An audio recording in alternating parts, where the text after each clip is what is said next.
New ventures have expanded into biological research, space exploration, and other scientific endeavors. With unlimited funds and the ability to engage in research outside of moral and legal obligations, the UAC controls the most advanced technology ever conceived.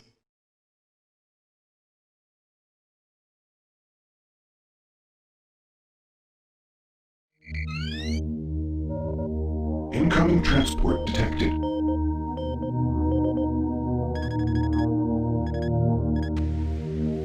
Mars approach, Dark Star with you, 07063, passing through 38,000. Roger, Dark Star. Descend to 2,000, set speed, contact ground on 26972. Roger that, tower. We have them on radar, sir. They'll be landing in a few moments. Excellent. See that Counselor Swan is sent directly to me. Yes, sir.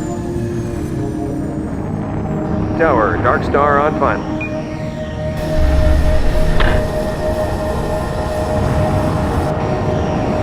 We've got you, Dark Star. You are set for lockdown. Welcome back.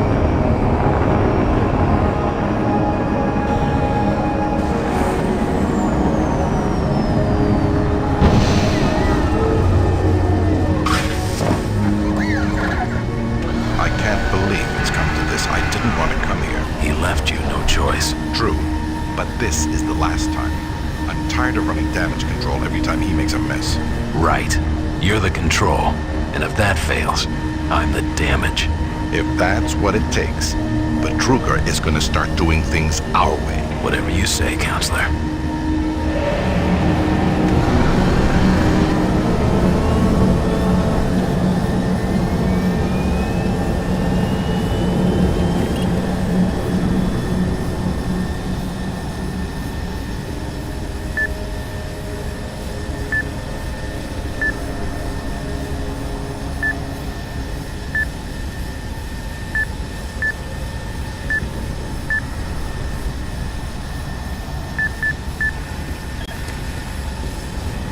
Welcome to Mars.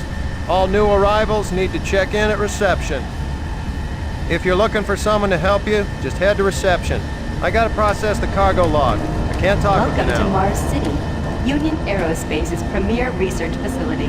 To expedite your processing, please proceed directly to reception. I gotta get out of here. I'm getting off this rock. And you should too. If you're staying here, watch your back. You should be careful. It's not safe here. Trust no one. If you're staying here, watch your back.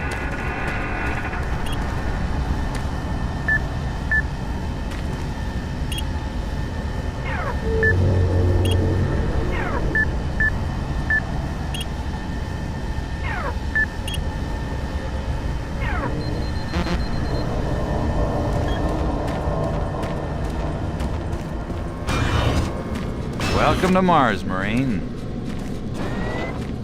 I'm gonna need you to step on one of those red squares on the floor for a bioscan. This'll only take a second. Okay, let me get this started. You're gonna need to hold still. Moving around only makes the test take longer. All right, bioscan looks good. You're cleared for entry.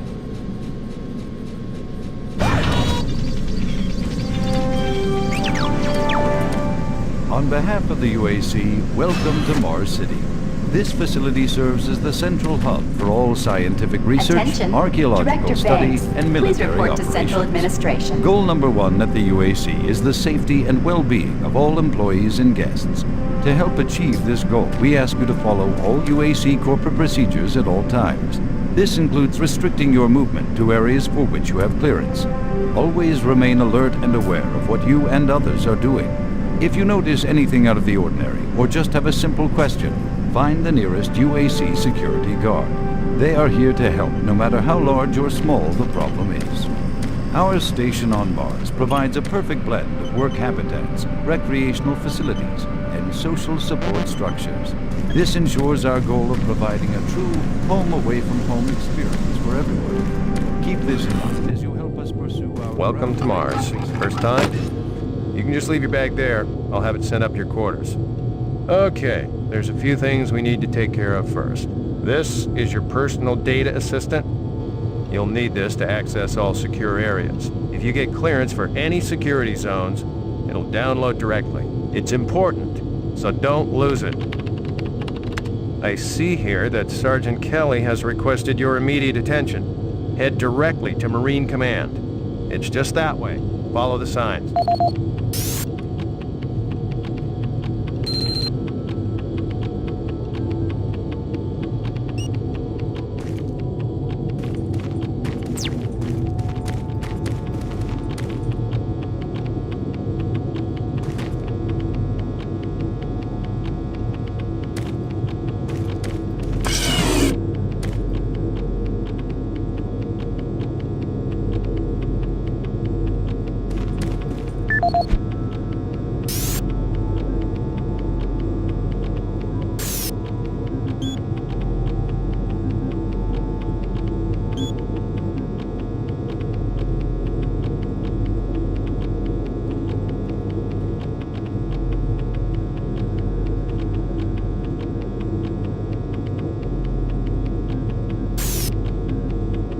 Welcome to Mars, Marine. This briefing is designed... On behalf of the UAC, welcome to Mars City. This facility serves as the central hub for all scientific research, archaeological study, and military operations. Goal number 1 at the UAC is the safety and well-being of all employees and guests. To help achieve this goal,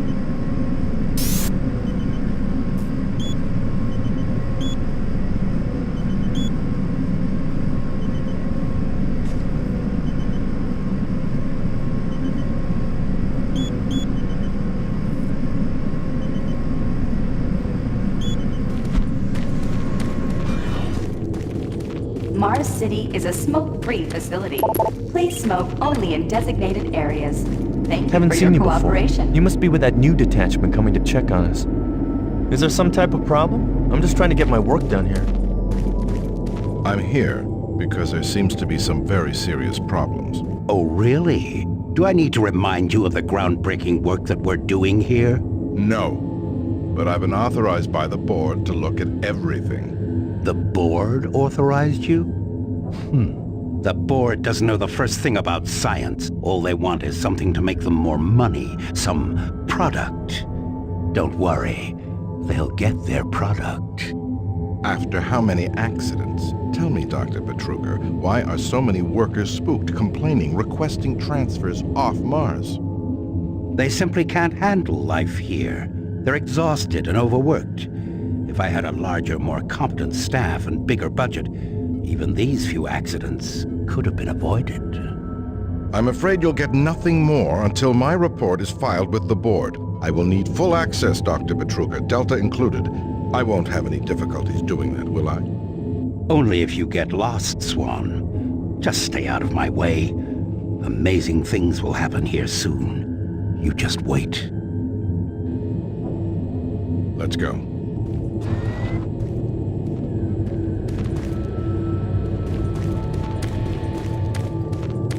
Listen, buddy, you don't have clearance for this area. Move along.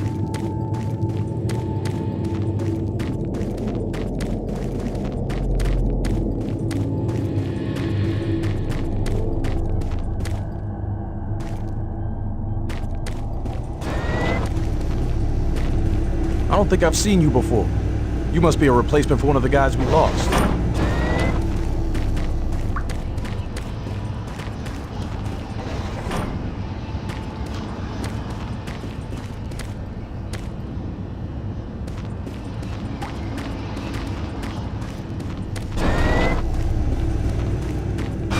Yeah, I saw those suits arrive too.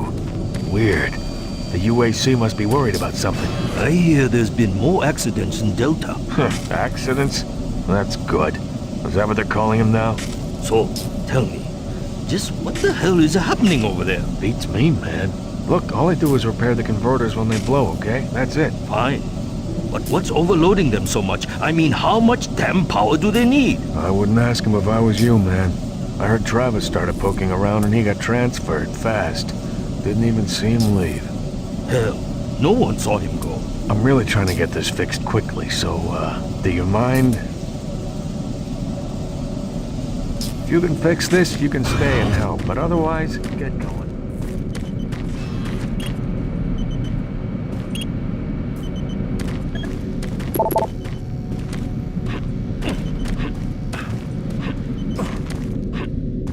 Attention. Dr. Braddock, please report to Environment Management Please report to Office Sergeant 4 Kelly Alpha. ASAP. He's in Command HQ. This is Delta Science Management. We would like to request... I'm trying to reconfigure this little guy. I can't talk now. Yes, sir. Thank you. Don't you have some orders you need to be following?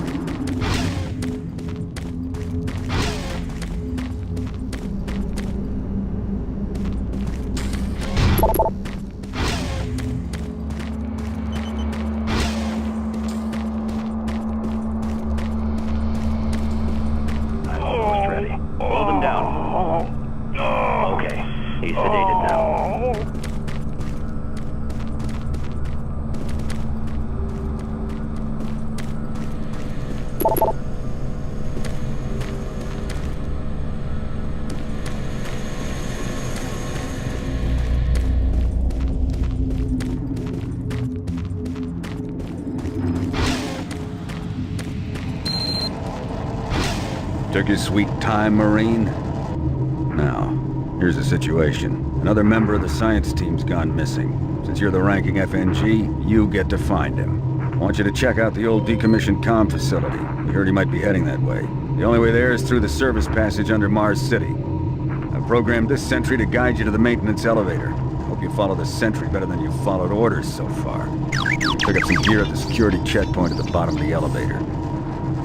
Oh, and when you find him, just bring him back. Do not hurt him. Now move out.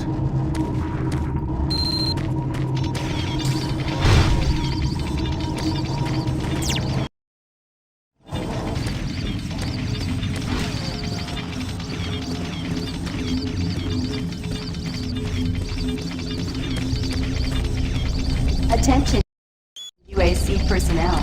Interested in earning more credits? Volunteer at Delta Labs today. See your service branch director for more details. Did you hear what Carter said? No. What? He said that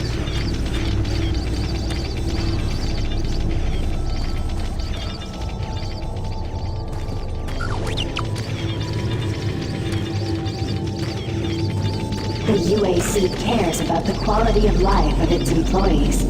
Please take advantage of our quality medical care services.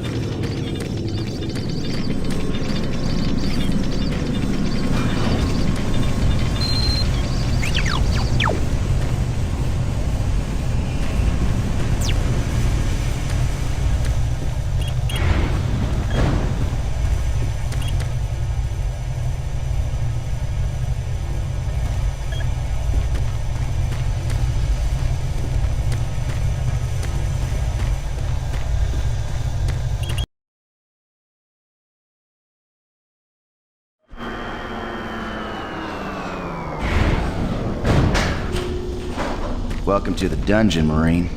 Most unexciting place on Mars. I'm gonna need you to grab some armor and secure your pistol before I can pass you through security.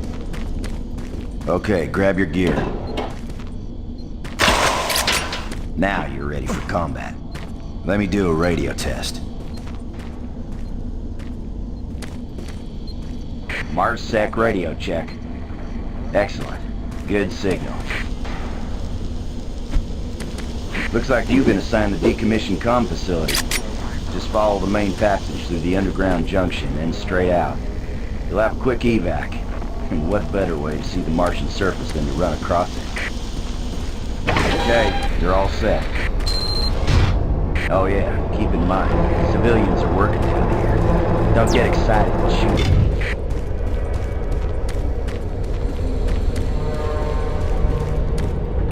Oh, haven't seen anyone new down this way in quite some time. Welcome to the dungeon, brother. Enjoy your stay.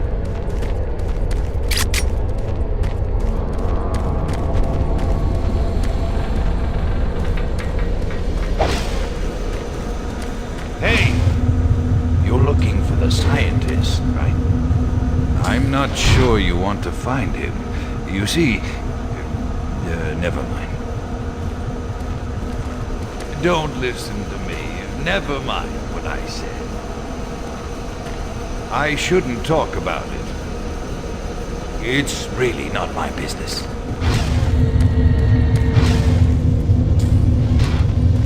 Listen, Scotty. I've done this 1,000,000 times. It's not that hard. Why don't you crawl your fat ass down here and do it yourself? Because I'm getting paid to make sure you do it. Just finish the coupling so we can continue.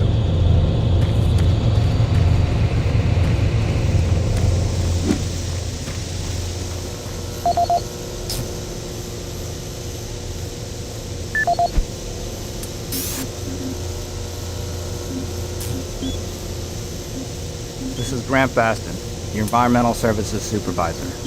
The date is October 19th. I've been hearing an alarming number of reports on some, unexplainable things. Being on another planet and working underground has always been a little spooky, so we always have the occasional report of strange things. But what is worrying me is the fact that the number of these reports are up by a lot. People are truly frightened. The rumors we're hearing about experiments from the Delta Complex are not helping. The power fluctuations aren't helping at all either. Having the lights flicker constantly and losing power for several minutes at a time is scaring everyone down here. I'm doing my best to keep people in track, but we're continually short-handed. Someone's reporting in sick almost every day. I'll keep my director apprised of the situation, and will continue to log reports as I get them.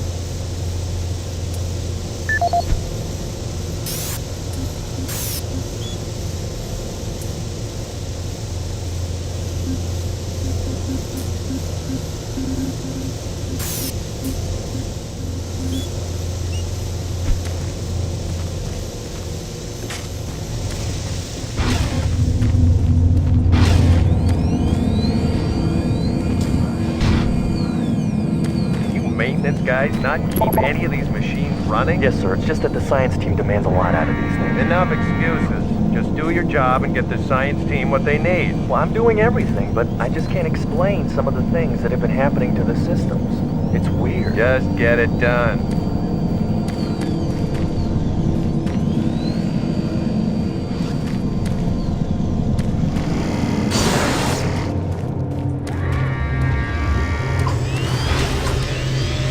Jeez!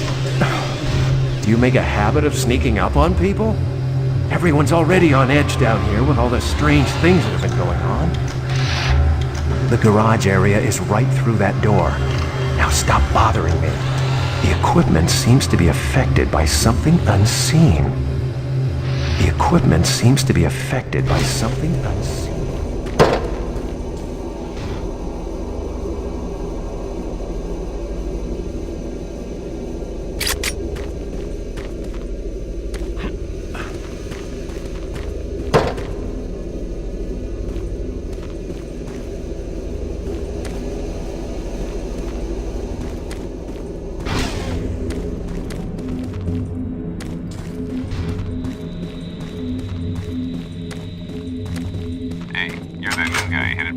Center, right?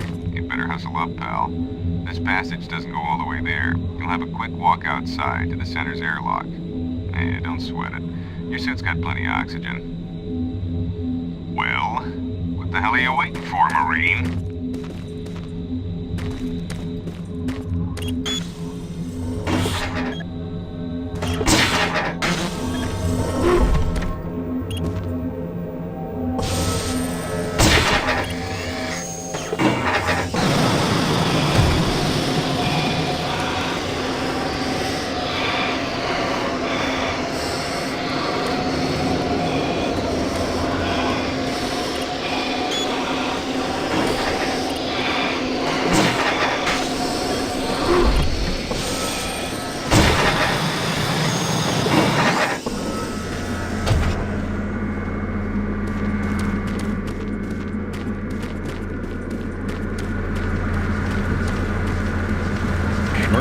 Sergeant Kelly. Need to double time it down there. Search your assigned area and haul your ass back to Mars City. Out.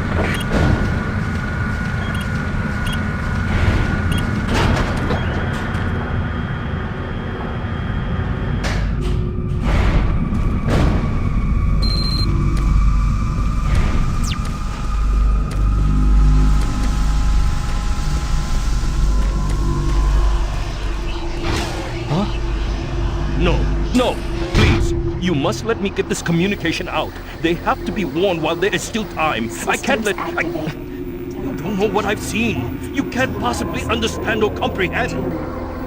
The devil is real. I know.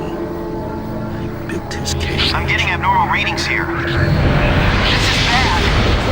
God! We can't hold these levels. We're losing it! Help us! Structural integrity at risk.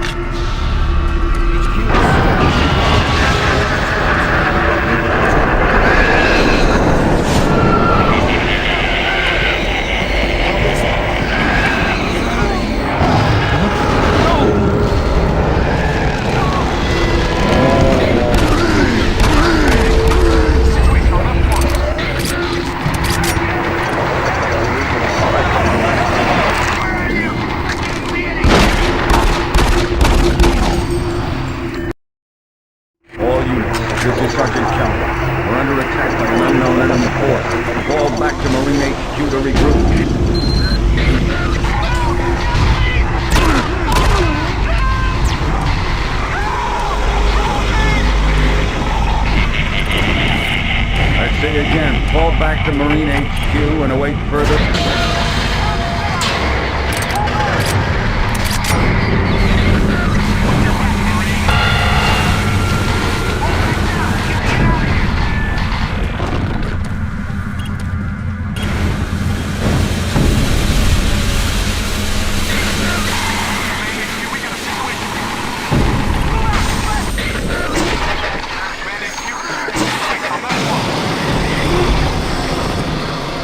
Squad leaders, give sit rep.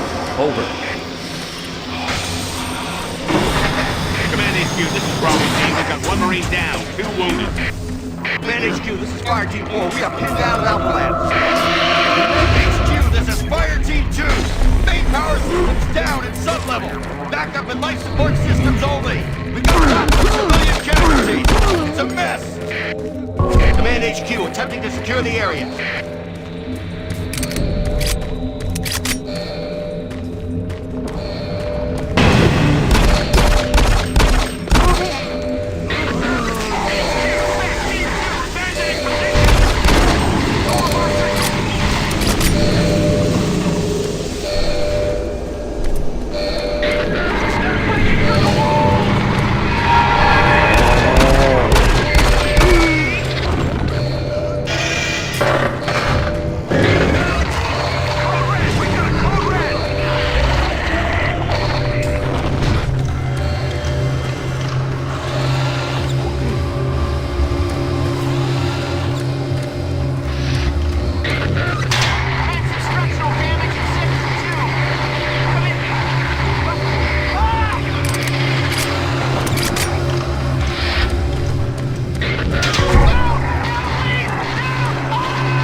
This is Command HQ. Report directly to Marine Headquarters and await further orders.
This is the audio log of Frank Delahue, engineering manager assigned to power production, dated October 18, 2145. The current operational status of the grid is 23% over nominal capacity. I've increased work shifts to 12 hours a day for all personnel to keep up with demand. The constant and increasing load from the Delta complex is causing havoc. We are going to start losing critical systems if we have to sustain these levels much longer. I request clearance to requisition parts from other departments in order to maintain our equipment. Okay, I don't know what is going on over in Delta, but I'm doing all I can down here. The constant demands are bad enough, but the rumors going around are making things a whole lot worse. And I gotta tell you, if things don't get better soon, all hell is gonna break loose. This is the audio log of Frank Delahue, engineering manager assigned to power production, dated October 24th, 2145. Reclamation problems continue to plague the main process. 2 more valve overloads on that unit in just the past week. These overloads can destroy the valves, causing very dangerous fire, jetting within the tube to incinerate sensitive equipment nearby. To date, we've had only 1 reported injury as a result of these repairs. This is due in large part to the quick response of the engineering team. Our procedure of entering the failure code 842 and the operation terminal's pre-product records are no name changes in that procedure.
Fire Team 2. Fall back to the nearest station and set up a CP there.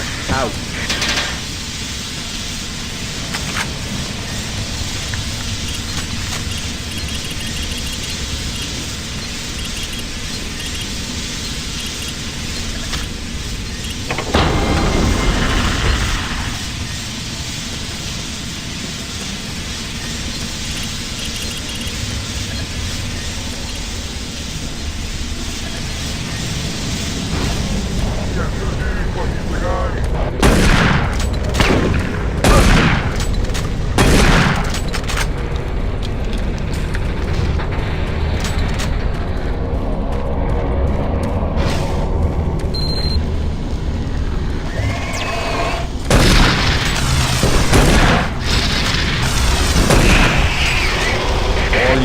This is Sergeant Kelly.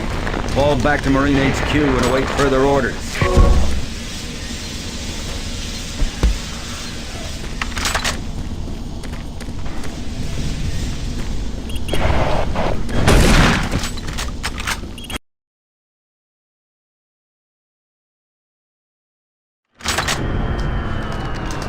All remaining Marine units, this is Sergeant Kelly. I'm unable to reach Mars City from my current position. Move to Marine HQ to regroup and await further orders.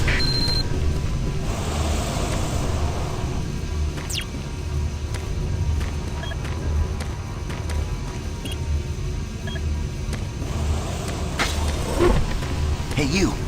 Up here, quickly! I thought I was the only one still alive. I can't believe I found you. Something happened. I don't know what. It was like a shockwave. It passed through the entire base. People started changing. It was crazy. I was working up here on the vent shafts. I don't know how I survived.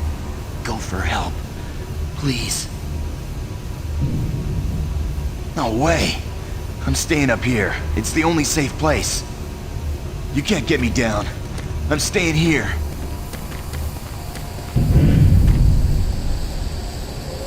Be careful. I don't know what's in there.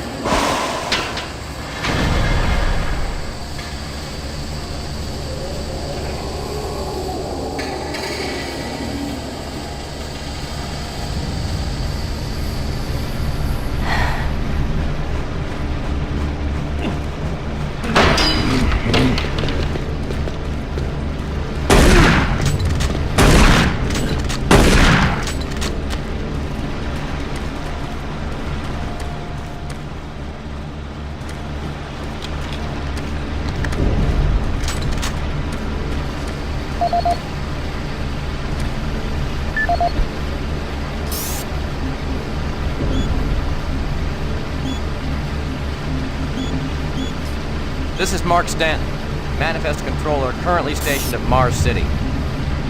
I'm not sure who to send this to, so I decided to send it to quite a few people. If you're on the recipient list, please take a moment to review this report. It is quite important. I'm very concerned over the shipping procedures out here. I am the Manifest Controller, and as such, I need to be informed of everything coming in and out of Mars City. Someone here is subverting my position and preventing me from getting data on things being shipped. This is unacceptable. Not only could this reflect poorly on my upcoming review, but this is my job and I'm tired of being out of the loop. I have no idea who keeps telling the shipping crews to allow things in and out without allowing me to produce or procure the manifest, but whoever it is, it must stop. One of the dock workers actually told me to piss off when I tried to stop one of the last containers from going straight to Delta. I immediately filed a report and will follow up with the transit manager next time I see him. End of log.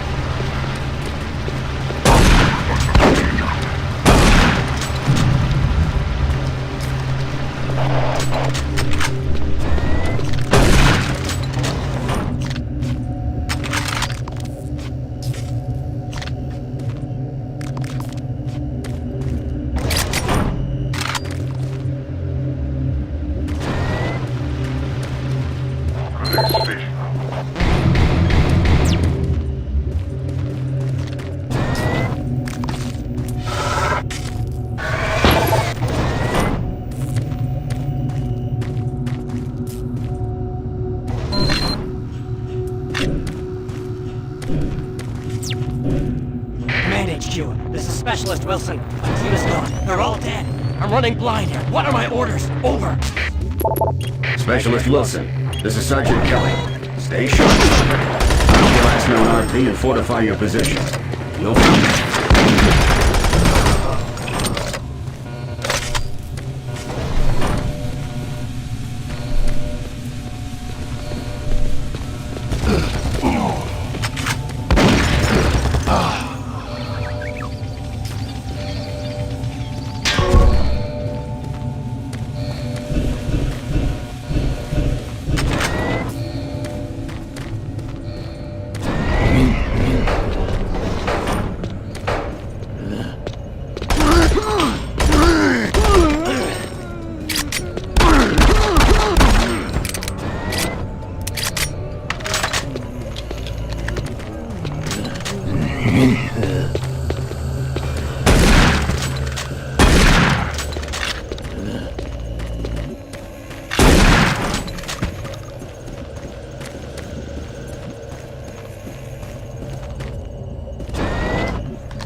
Audio log for Dr. Kasian, currently stationed at Mars City.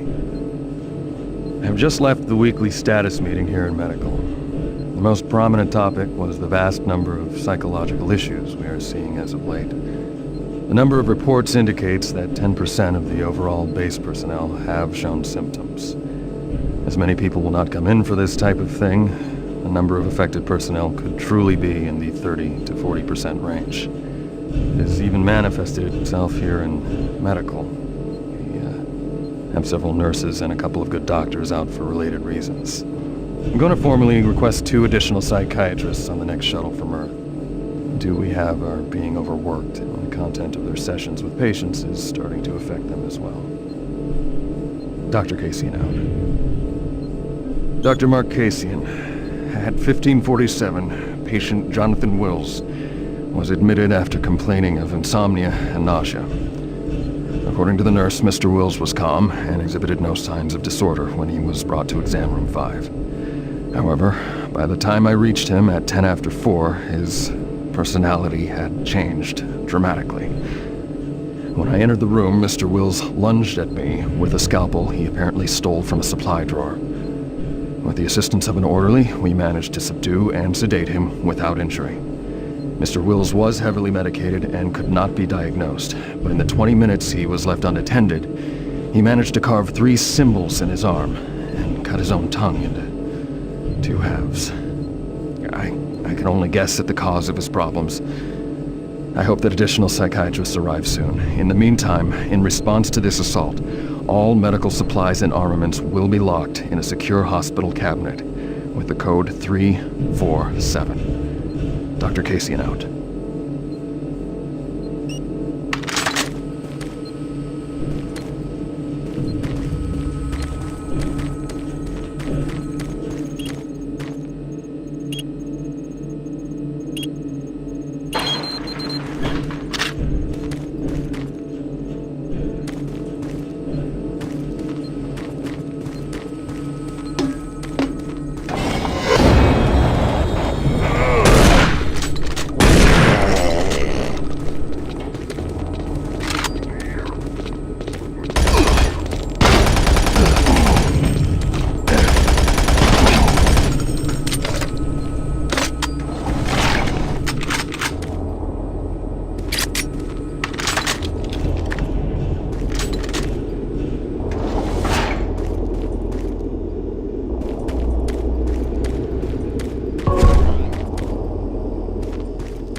Connection established. Marine, I can't believe you're still alive. I'm unable to return to Mars City. All passages out of the Delta complex have been blocked. I'm setting up a command post here. I can monitor status reports of the entire base from Delta Central Authority and communicate with other Marine teams. It's your mission to link up with Bravo Team and get that transmission sent. Head toward Alpha Labs. It's the fastest way to find them. I'll update your PDA security clearance from here. Good job. And good luck, Marine.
Audio report on troop morale.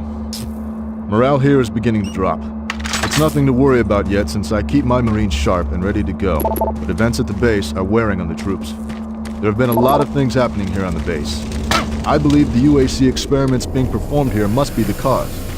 Out here, they could be experimenting on God knows what. There are quite a few people missing. And no Marines, of course. It's the civilian population I'm referring to. Bottom line, whatever it is they have going on here has my men on a razor's edge. At this point, there is no cause for alarm, but I am requesting we rotate squads every 90 days instead of every 180. I will continue to report as the situation develops. It is good we have the new Marines en route. Fresh faces will help. Sergeant Tyson, out.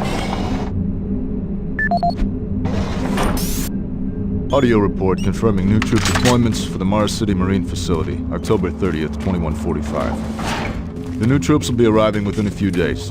I've started a series of training exercises focusing on close-quarter small weapons combat, as well as instituting mandatory refresher courses on all munitions and weapons in our armory. In response to the large number of security breaches and general feelings of ill will around the base, I've doubled security details, placing 2 Marines at each checkpoint. This additional presence should help calm things down. I expect that the incoming Marines are not quite as green as the last deployment. They've turned out okay, but some combat experience will go a long way right now. Sergeant Tyson, out.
If you run across any operational sentry bots, use them. Those guys pack a lot of firepower.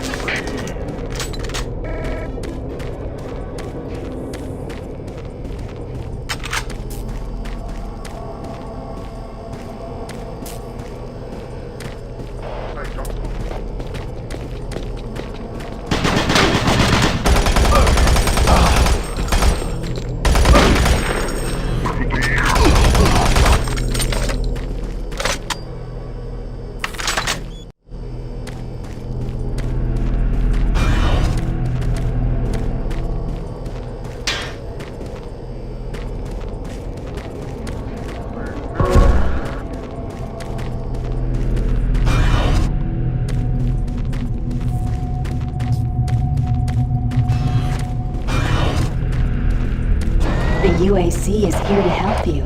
Psychological services are free and confidential.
get to Bravo team quickly. We need all the firepower we can get. Sending that transmission is critical to our survival.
I'm telling you now, Doctor, the UAC is taking over this operation.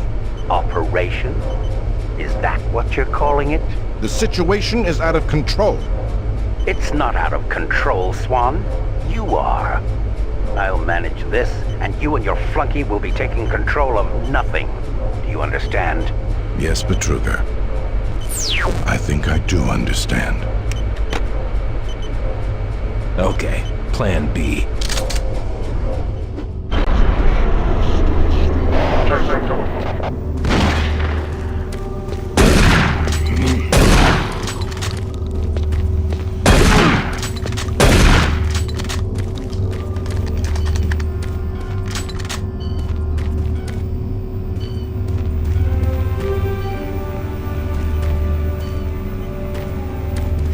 Welcome to the Alpha Labs, formerly designated Phase 1 by the Union Aerospace Off-World Research Division. The Alpha Labs began construction on October 29, 2095, and became fully operational July 17, 2130. Originally created as the prime science and research facility, Alpha Labs are responsible for the development of leading-edge technology such as the elemental phase deconstructor, hydrocon, and molecular fuel storage compressor, all presently being utilized right here in the Alpha Labs. These endeavors have allowed for much-needed expansion into the UAC's current leading research facility, Delta Labs, where Union Aerospace is opening all new opportunities in research and development. With continued investment and hard work, the Union Aerospace Corporation strives for excellence and is committed to building a better tomorrow.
Don't stop, buddy. There's nothing you can do for me. They're all gone. Surprised us. They just came out of nowhere. There's still a few squads operating. but they're all cut off from each other. Try to find them.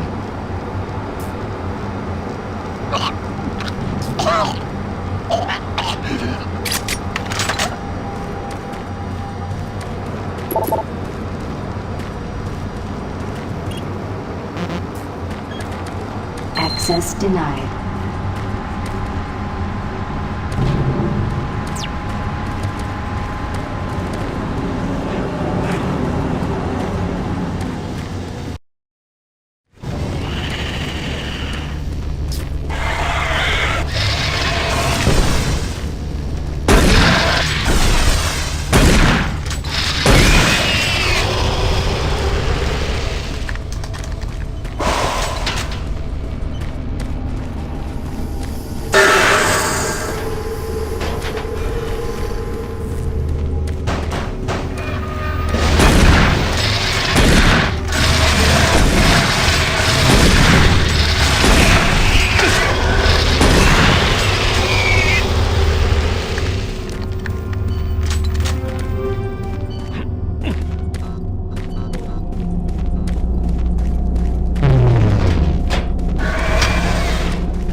Bravo team reports there's some sort of unidentified growth taking over parts of the base. I don't know what it is, but it can't be good. Stay sharp.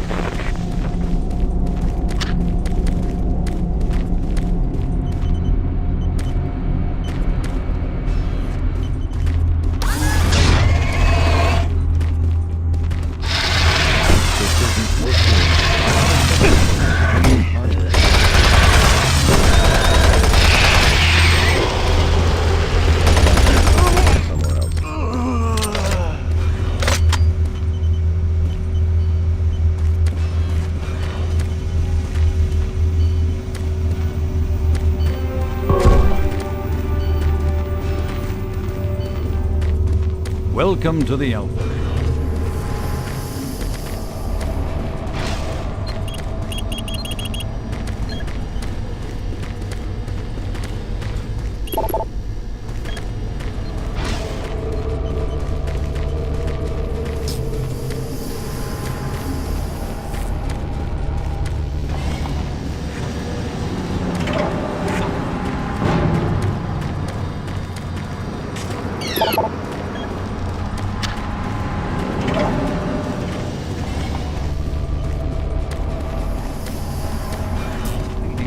Facility, Delta Labs, where Union Aerospace is opening all new opportunities.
This is Paul Simon, security specialist in IT. Our network security has been breached several times over the last few days. Now, it looks like it may have been going on longer than that, but whoever did this really knew what they were doing. They covered their tracks really well. I just happened to notice some log anomalies, or it would still be going on. The intrusion came on an encrypted carrier signal from the Delta complex. They piggybacked the virus on one of the supercomputer requests, and it peeled itself from the data stream once it was inside our firewall. Someone on the inside there has to be responsible. Unfortunately, due to security in that complex, I can only tell it came from within Delta. There's no way to identify which machine or even which lab it came from. Whoever was in our system had access to all personal data, including medical reports. My team will be monitoring the network closely in the next few days, looking for anything unusual. End of log. This is the audio log of Director William Banks, dated October 20th, 2145. It has come to my attention that we have an alarming number of missing personnel throughout the base. My office has received 4 additional reports from Delta in the last week alone, mentioning that personnel are not reporting for work and that calls to their quarters have gone unanswered. My office has sent the names of those personnel to Mars City Security, and they have promised to initiate an investigation. But this news is very disturbing, especially at a time when we have so many people in the infirmary suffering from sudden cases of schizophrenia and other psychological disorders. I hope there is no connection between those cases and these reports of missing personnel. This is the audio log of Director William Banks, dated October 5th, 2145. It has been brought to my attention by Environmental Services that the recent power grid changes have caused many non-critical systems to malfunction. The report explains that this is due to either intermittent power outages or lower than optimal voltage input. It also says that sufficient power distribution to all non-critical systems is becoming more difficult to maintain, thanks to Dr. Vitruger and his so-called optimizations to the energy stores in and around the facility. I assured the director of ES that I would file a report with Central Authority over this.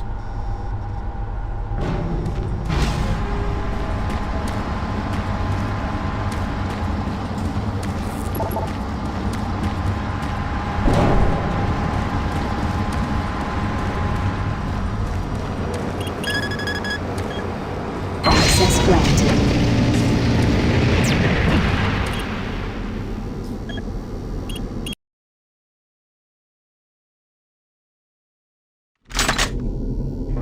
Marine, I've received a report that you haven't reached Bravo Team yet. You need to pick up the pace. Can't wait for you. Reaching the communication facility quickly is imperative.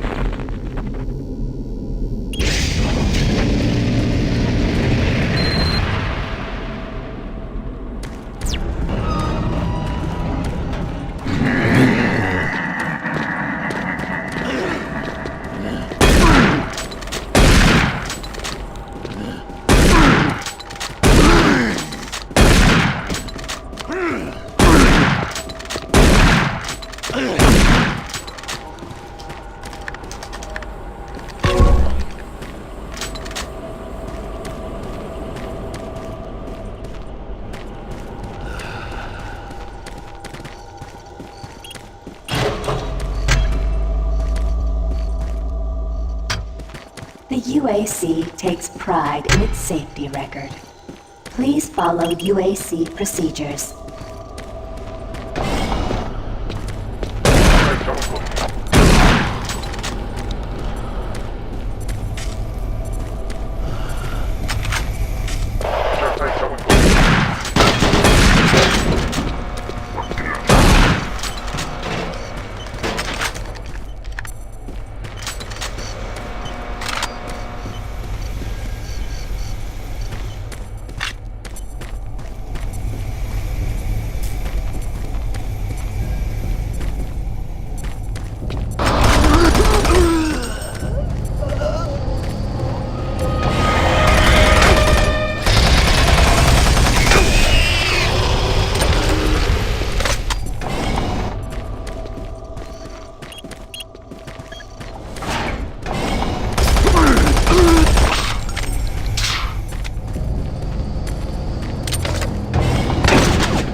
For generations, humankind has lived under the looming specter of slowly dwindling natural resources. Our adventures on planets like Mars have only intensified our need to find fresh sources for medicine, petrochemistry, food,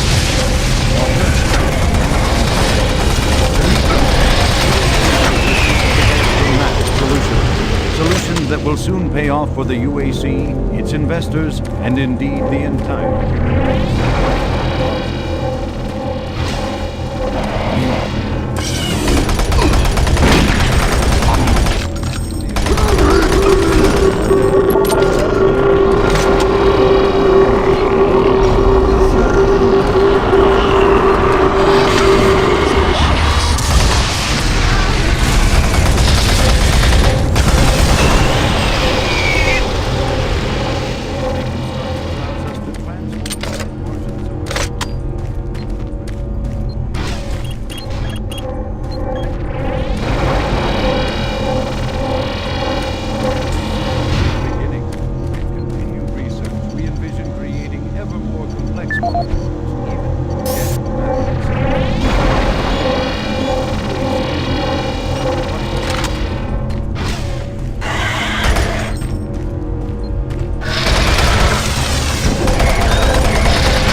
Warning.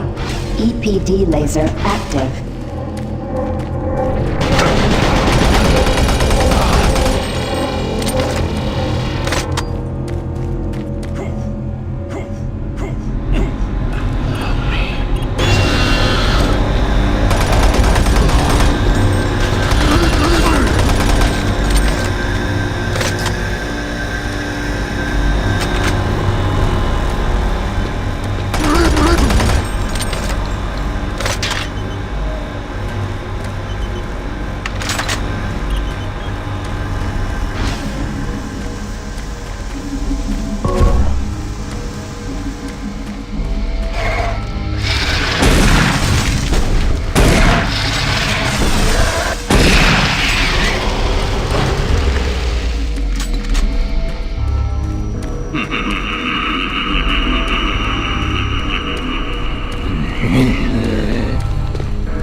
Audio log for Jack Smith, benefits analyst in HR 1024-2145. Gas leak stopped. I just went through Fire another batch of accident extinguished. reports from the science team. We've had 5 more people hurt this week while working with the equipment.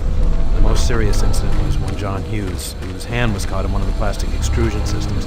He was performing maintenance on it and states that he unplugged it and had the safety key in his pocket. It managed to activate without an apparent power source and shredded his arm up to the elbow before someone got him out. It's been reported that the machine is still running and we can't shut it down. The cost on that incident alone is enough to raise the red flag, but this is just one in a pile. We're going to overrun our budget on benefits payout this quarter. And while it's not my department, I have to assume that the new equipment budget is going to be blown out as well, because according to these reports, the equipment's breaking down on a daily basis. Please mark this for review at corporate. End of log.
Safer worlds for everyone. For centuries, people on Earth have waged war over two things vital to human existence: fuel and water. As part of its ongoing commitment to create safer worlds for everyone, the UAC recently unveiled its development of the Hydrocon. Though still in its prototype stages, the Hydrocon will, in one dramatic move, forever end all shortages of water and fuel. By splitting iron oxide molecules, the Hydrocon produces oxygen and hydrogen cheaply and safely without the need for large amounts of electricity. The hydrogen is then used for hydrogen fuel, a substance so versatile and clean that it can be used in everything from home appliances to today's most demanding rocket engines. A side benefit of producing this fuel is an endless supply of pure, spring-like water that is more refined than any earthbound spring. We envision a world where technologies such as the Hydrocon can be used to end drought and civil strife in impoverished nations where water or fuel have ever been in short supply. While always at the forefront of scientific research and development, Union Aerospace hopes that the creation of the Hydrocon will continue to make safer worlds for everyone.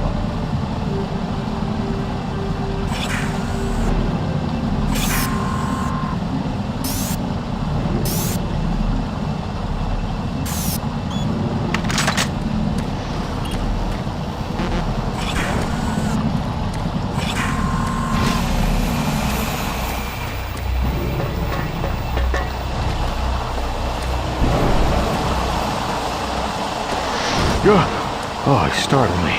Man, am I ever glad to see you. I thought I was all alone. It's been freaking spooky lately. The Hydrocon's blown a few circuits and is unstable. Be careful with that gun. A stray bullet into the glass shields could blow the whole area. I'm gonna try and get this thing stabilized. I'll head to the science office when I have this under control. If I don't get the Hydrocon operating within acceptable levels, it could blow.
Safer worlds for everyone.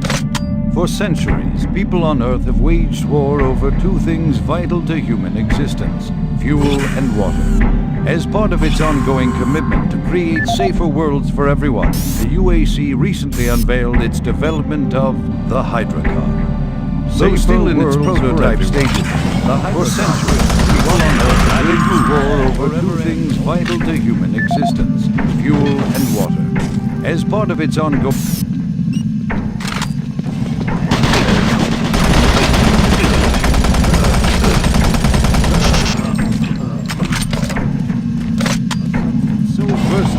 machine that it can be used in everything from home.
We make the world a better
Broadcasting on a very low frequency. If you can hear me, I'm not far.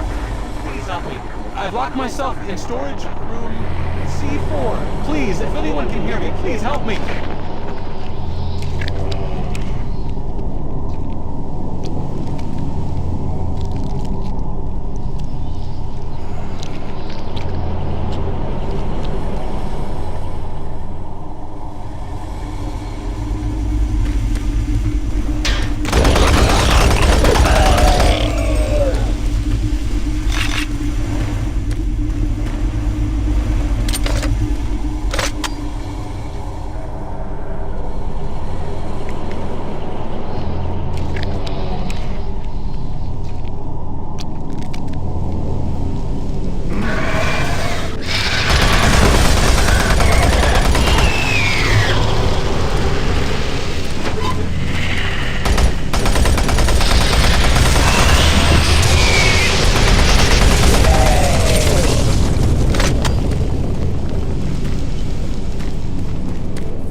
Audio report regarding the disrespectful treatment of new research staff.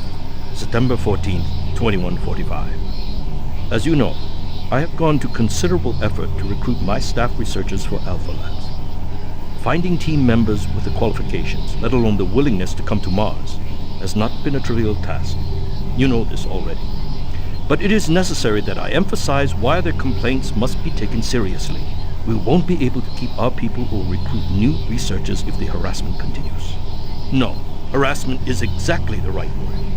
I'm routinely getting reports of UAC security asking inappropriate questions and submitting my staff to unnecessary background checks. I must insist that we be allowed to keep our personal lives private and be left to complete our assignments without further delays.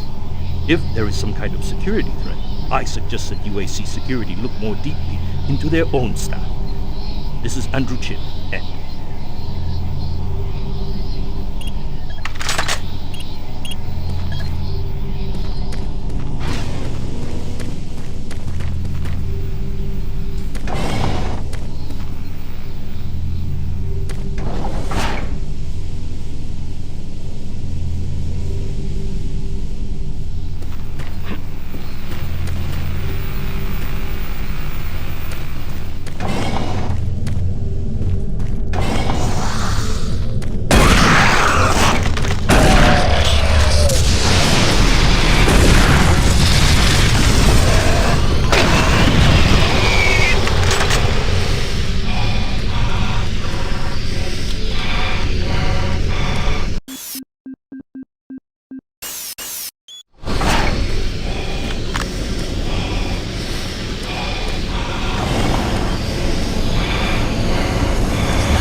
Since the dawn of the space age, Union Aerospace has been at the forefront of not only developing new technology, but pushing those developments to even more daring extremes. With an abundant production of hydrogen fuel, thanks to the Hydrocon, the specialist teams asked the big question: can we devise a way to store and deliver that fuel to make the dream of deep space research a reality? The answer has been a resounding yes. Under the direction of Dr. Malcolm Betruger, key UAC scientists have made startling new discoveries in the fields of quantum physics. And with them, they have been able to use the actual space between electrons and protons in a molecule as a storage medium for fuel in our interplanetary antimatter drives. Now, fuel that would once take up half the payload of an interplanetary ship only occupies a fraction of that space. You are looking at the Molecular Fuel Storage Compactor. The MFS compressor is yet another UAC marvel that brings the dream of reaching and colonizing the most distant planets closer to a reality. The UAC has long made safer worlds for everyone, and now they will bring those worlds even closer than you could ever imagine. Let's go!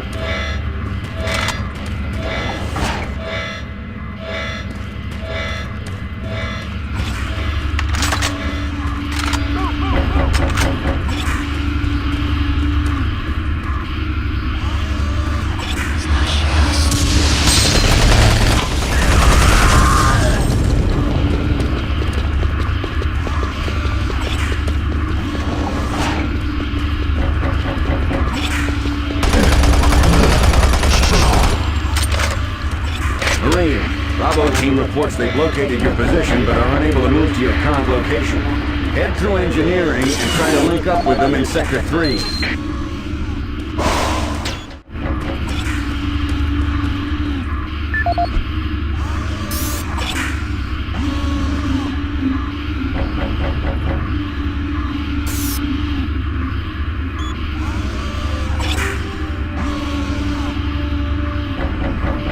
Since the dawn...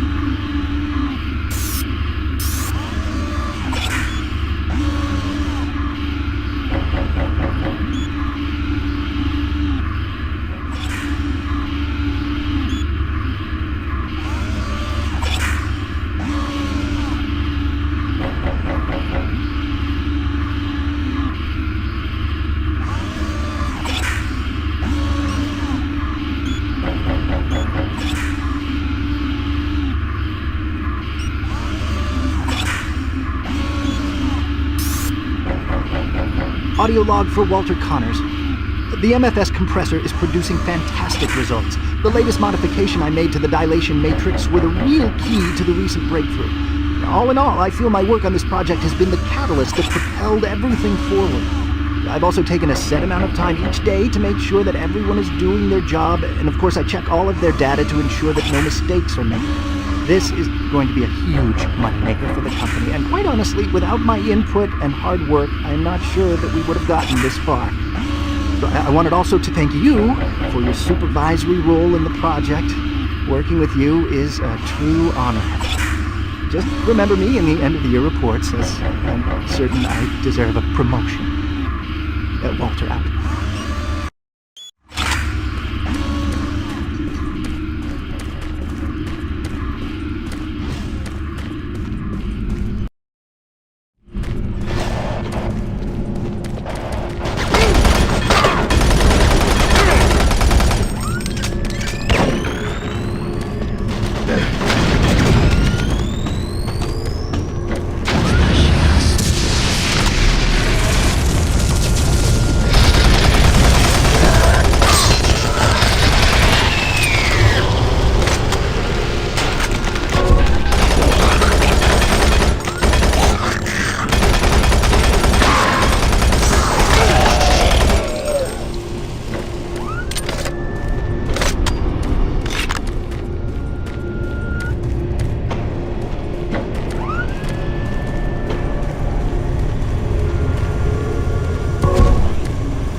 Don't shoot. I can help you. The lights are all out. I'll lead you through here if you can get me off this base. Come on, I can't wait.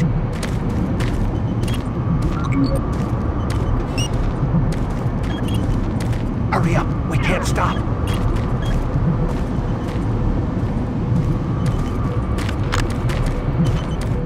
We can't stop. We've got to keep moving. Electromagnetic pulses have knocked out the electrical systems in this area. Watch out. A big one could knock out our lines.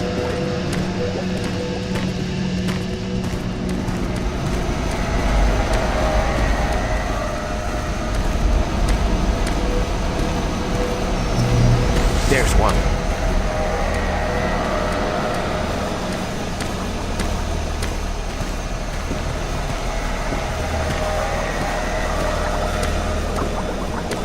Can't talk now. Let's go. What was that? Stay close.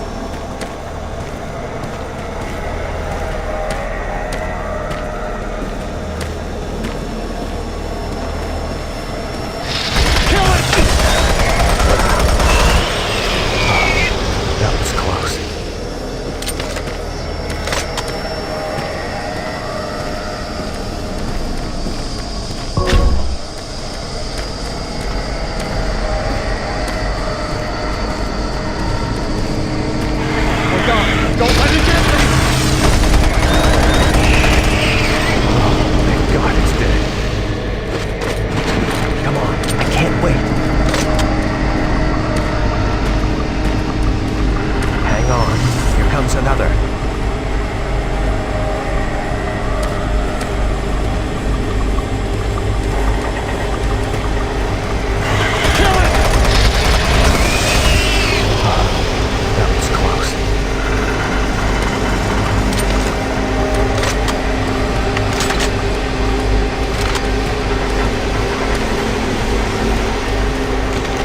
God!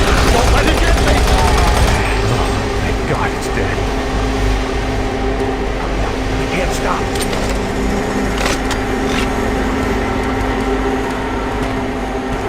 There's the exit.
to Operations Coordinator Mark Lamia, dated November 1st, 2145. I am filing this report because I am frustrated beyond belief by the level of incompetency I have to deal with here. I don't know where HR is getting the new employees, but the last 5 guys they've sent me were all a bunch of idiots. They can't get any of their work done on time. I constantly have to keep an eye on them. They work slow, they don't follow any of the standard operating procedures, and they can't even remember basic things that I tell them. For example, I changed the cabinet door codes here to 1, 2, 3 because I thought that was easy enough to remember, but they still forgot. I don't understand why HR can't get me better people. I'm requesting full authority to hire and fire my own employees. It's the only way I can run my department smoothly. End of log.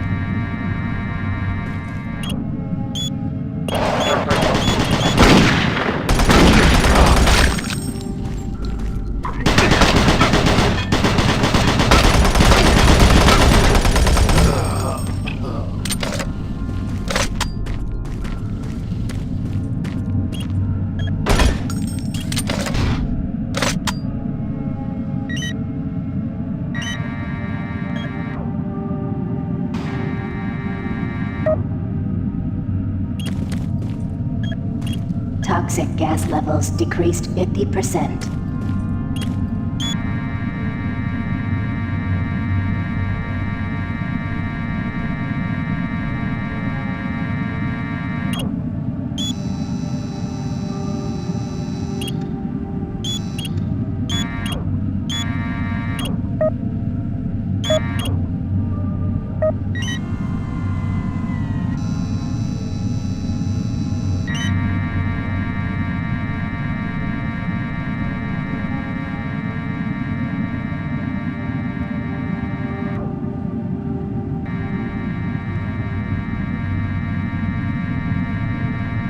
Toxic gas is cleared. Waste disposal area now safe for entry. Hurry, we gotta pick up the pace. We got more men down. Bravo team is barely holding their own.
Marine, I was able to locate your position.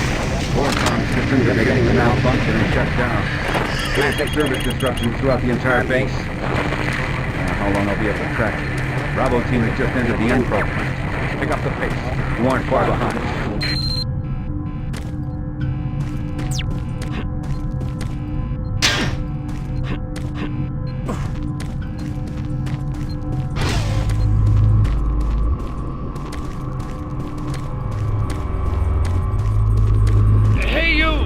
Can you help me? I'm trapped in here. Release the door locks and get me out. What?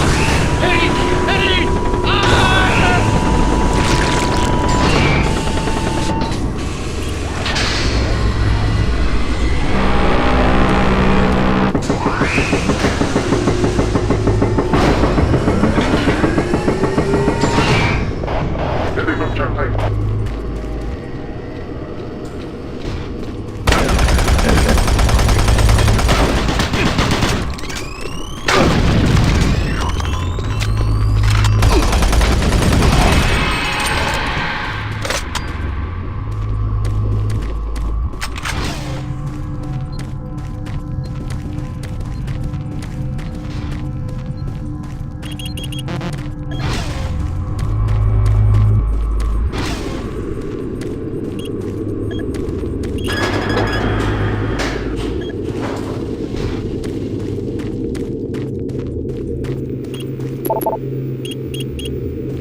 schematics show all passages out of your area blocked. The only way through is by traversing the EFR, mechanical subsystem with two constant loops. Activating the system will get you a direct route, but it's dangerous. Sending the software is safe. The lighting instead of choice.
This is the audio log of Plant Manager Henry Nelson, dated October 24th, 2145. I don't know how I should report this, so I'll just talk about what I know and what I need. I've had quite a few employees reporting to me that they've heard strange sounds, like voices talking to them, calling them, even when they were alone. At first, I didn't believe them. The guys down here like to kid around, but they assured me they were serious. I ignored the stories at first, until one day, I heard something too. I was working on one of the lift-up service panels, and I distinctly heard the voice of someone saying, "Over here." I quickly turned to see who was there, but the passage was completely empty. I looked around, but I didn't see another soul. I even checked the work logs, and no one else was working near that area. I don't want to sound crazy here, but my guys and myself are a little spooked, and some of the guys were even talking about ghosts. So, to make everyone, including myself, feel a little more comfortable, I'd like to request that a security team make a thorough check of the EFR area. Thank you. Henry Nelson.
exceeding safe levels.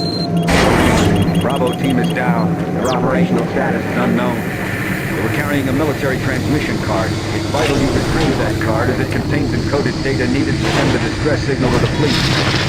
The last hope to get reinforcements. Find that card and find it fast.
Gas leak stopped. Fire extinguished.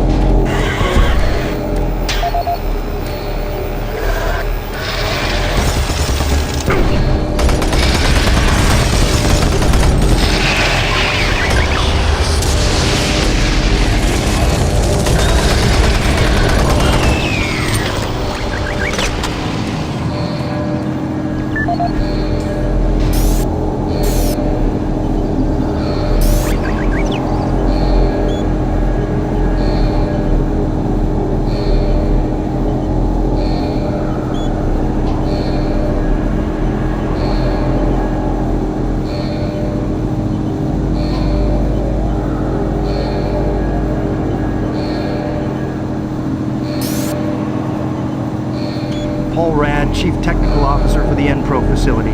During my weekly inspection of the coolant system, I discovered yet another safety violation. As I've stated repeatedly, our service manuals must be followed to the letter. Now this includes changing back filters for the coolant system on schedule and not when maintenance gets around to it. As you know, unclean back filters will create pressure inside the coolant system's release tubes. Even a minor disruption in a release tube can dislodge or destroy its coolant rod, overheating the core, and possibly sending the entire facility up in smoke. Now let me be clear, if I see this again, the team responsible will be transferred to sewage treatment before the day is over. Paul Rad, Chief Technical Officer for the Enpro facility. I appreciate UAC's concerns following the number of stress-related illnesses spreading throughout the base. However, I don't understand why we require such a large detail of armed security bots in Enpro. Now, you may disagree. Paul Rad, Chief Technical Officer for the Enpro facility. I appreciate UAC's concerns following the number of stress-related illnesses spreading throughout the base. However, I don't understand why we require such a large detail of armed security bots in Enpro. Now, you may disagree, but I trust my team's mental condition far more than whatever programming is running inside those bots. Which brings me to the reason for this report. Today, one of my best engineers, Patrick Thomas, was nearly shot when a bot refused his clearance. That's right, shot. Luckily, a nearby team from maintenance caught up to it and smashed it with a pipe wrench before it could chase Pat down.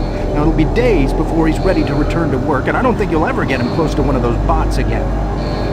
Our jobs are difficult enough without needing to avoid getting shot.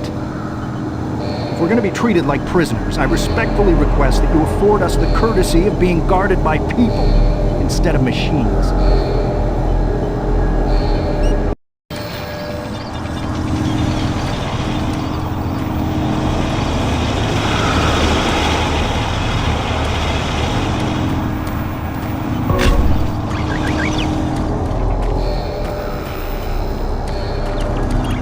Gas leak stopped.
temperature exceeding safe levels.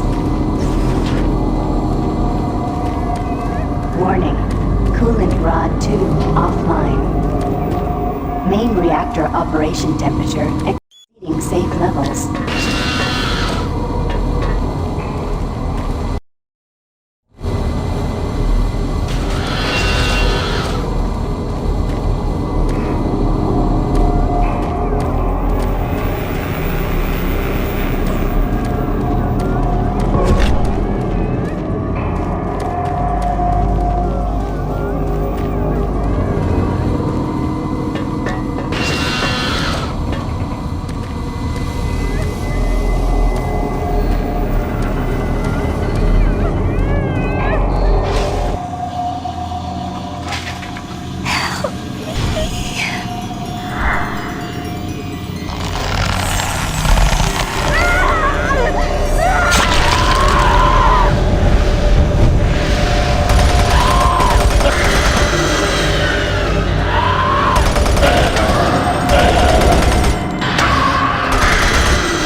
Audio log of weapon analyst Teresa Chazar, dated November 3rd, 2145. I'm pleased to report that the preliminary tests on the ammo storage in the new Mach 3 plasma gun has far exceeded our expectations. We realized a full 50% gain in the storage capacity of ammo packs as a result of utilizing techniques engineered in the Alpha Lab's molecular compactor. I believe with the ongoing compaction research, we will reach our goal of 3 times the plasma storage currently available in standard ammo packs. I would also like to mention that all of the employees here at the Enpro plant have been very helpful and quite eager to accommodate all of my requests. For security reasons, I've locked the plasma gun and the extra ammo in locker 063 with door code 972. End of lock.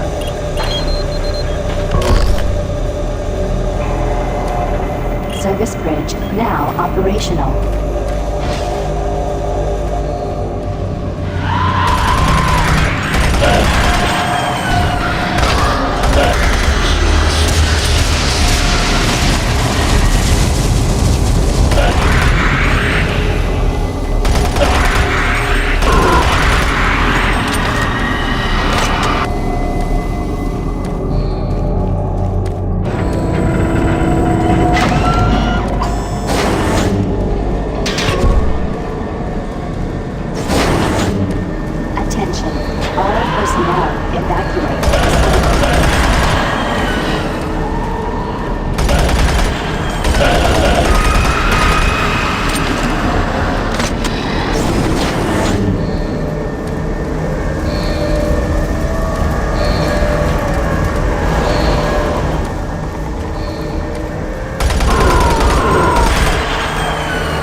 Reactor core temperature 235 degrees Celsius.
Swan gets his hands on it, I don't know what.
Reactor core temperature, 900 degrees Celsius.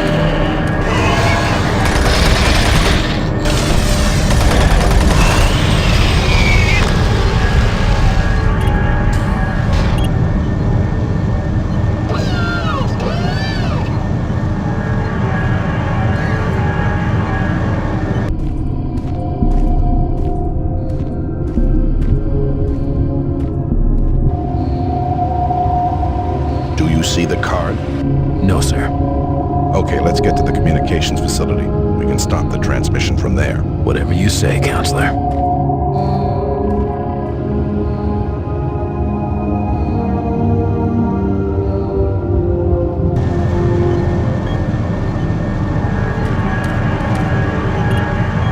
Coolant rod 2 online.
Steve Hammer, service technician. Since Private Swenson wigged out, shot up that drink machine, and lit himself up with a plasma gun, we've all been a bit nervous. All of us in maintenance knew he was losing it. Finally, when that darn drink machine wouldn't accept his credits, he lost it. Started swearing up and down. You had to laugh when that machine lit up, but before any of us could react, he fed himself enough plasma to power an office building. There wasn't enough head to clean up, just vapor. It's a bad thing to happen to anyone. Anyway, I know with all the psych problems we've had lately, we need the additional security, but when the guards start going nuts, I don't know, all this extra weapons and ammunition, I mean, do we really need so much firepower laying around? Well, a couple of us decided to lock up all of the unsecured plasma rounds we could find. The code is 734. I think we'll all sleep a bit better tonight knowing it's locked up.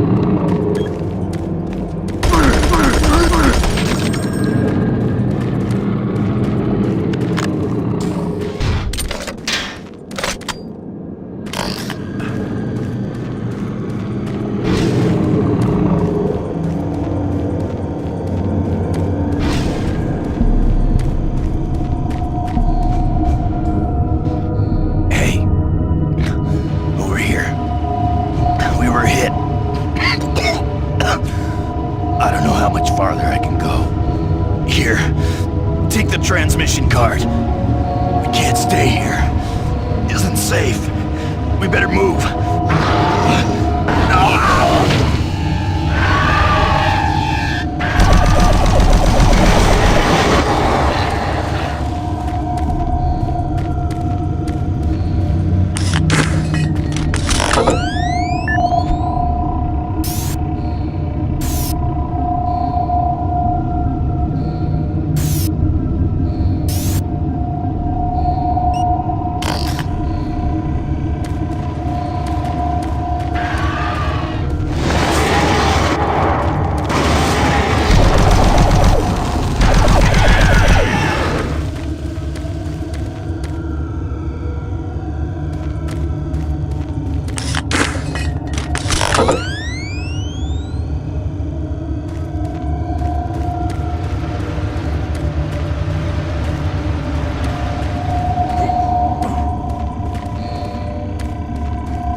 Get your ass to the communications facility as quickly as possible.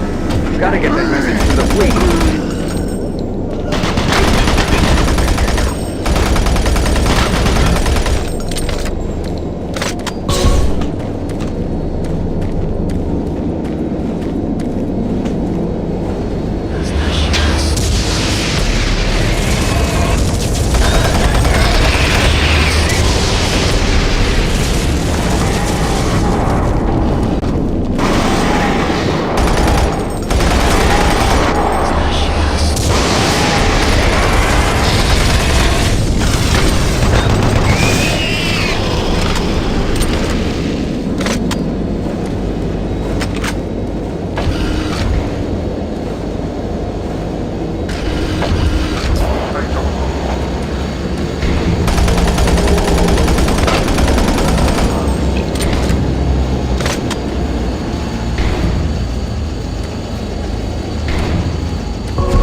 This is the audio log of Controller James Holliday, dated September 24th, 2145. The recent transport issues from Site-3 have caused the board to call a formal inquiry.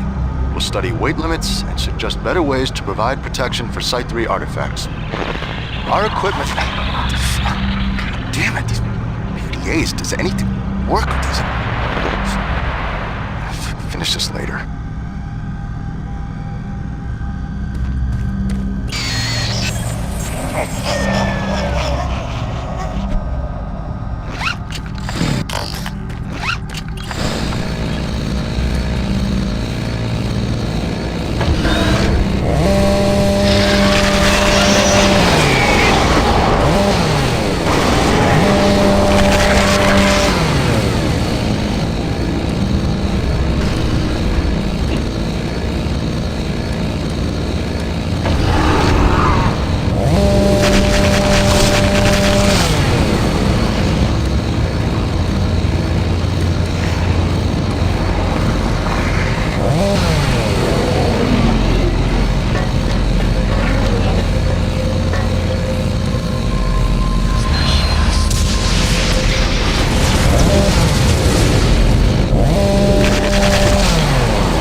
Service lift called to station.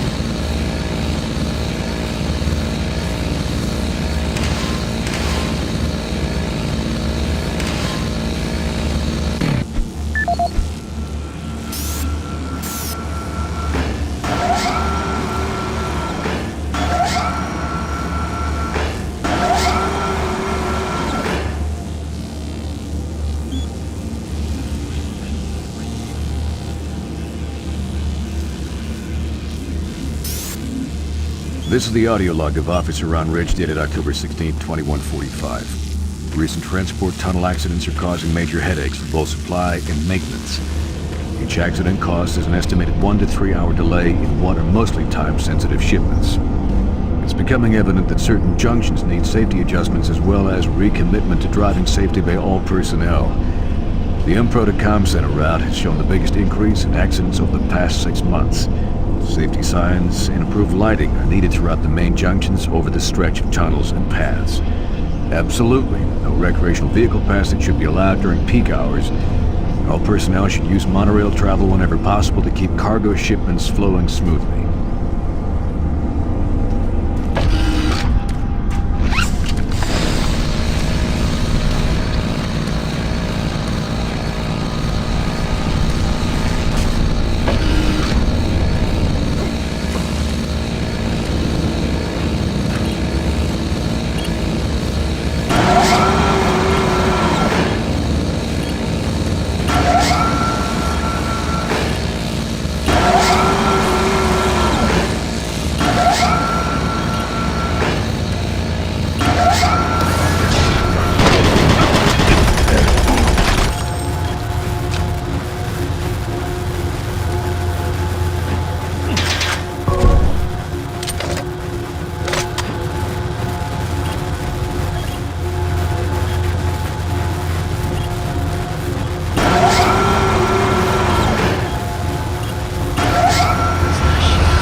Service lift called to station.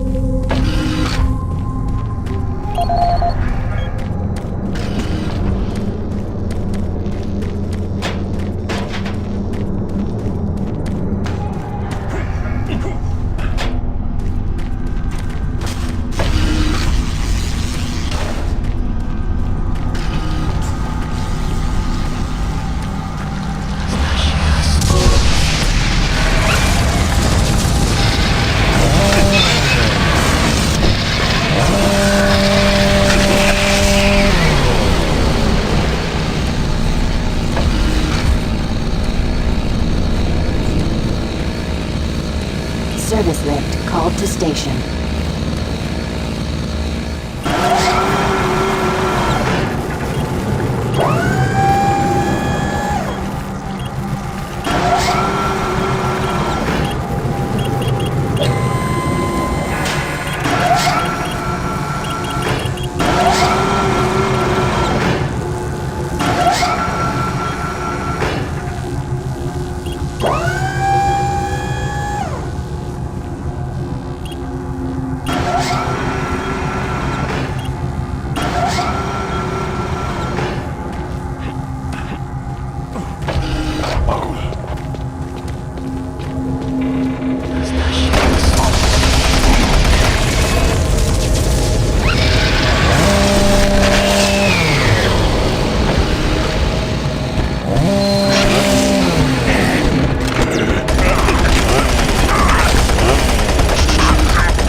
Maintenance exit now accessible.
Service lift called to station.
communications facility yet? Gotta get that message to the fleet now. Watch out for Campbell and Swan. Those UAC suits don't give a damn about what happens to any. I gotta move on.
This is the audio log of Officer Ron Ridge dated October 16, 2145.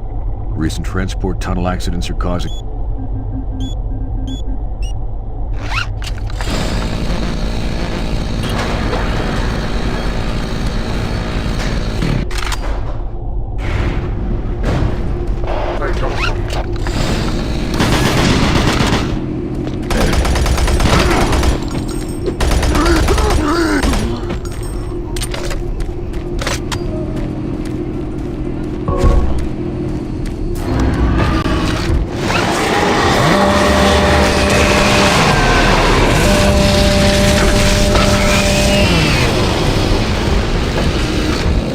Power fluctuations in main communications router 4886.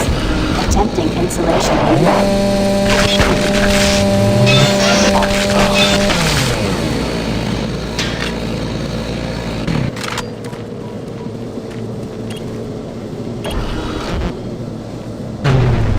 Primary communications. Attempts to configure secondary tower. Failed.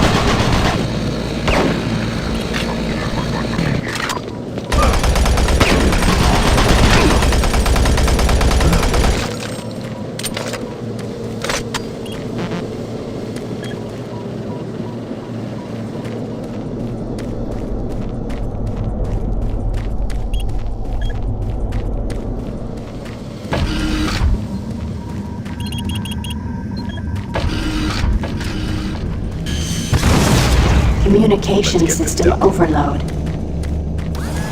Communications shut down.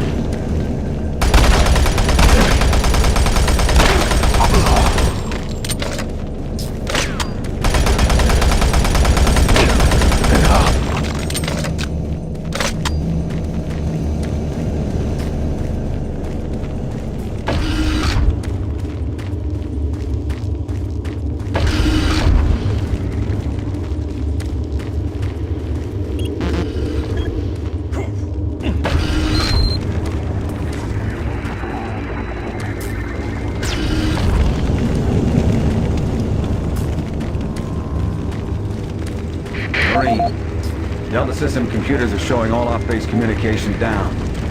It's that fool Swan. You're gonna have to find another way to send that message. Make your way to the satellite room and manually establish a link from there. Base schematics are showing the quickest way is through engineering. You can't fail, Marine. Get that message sent.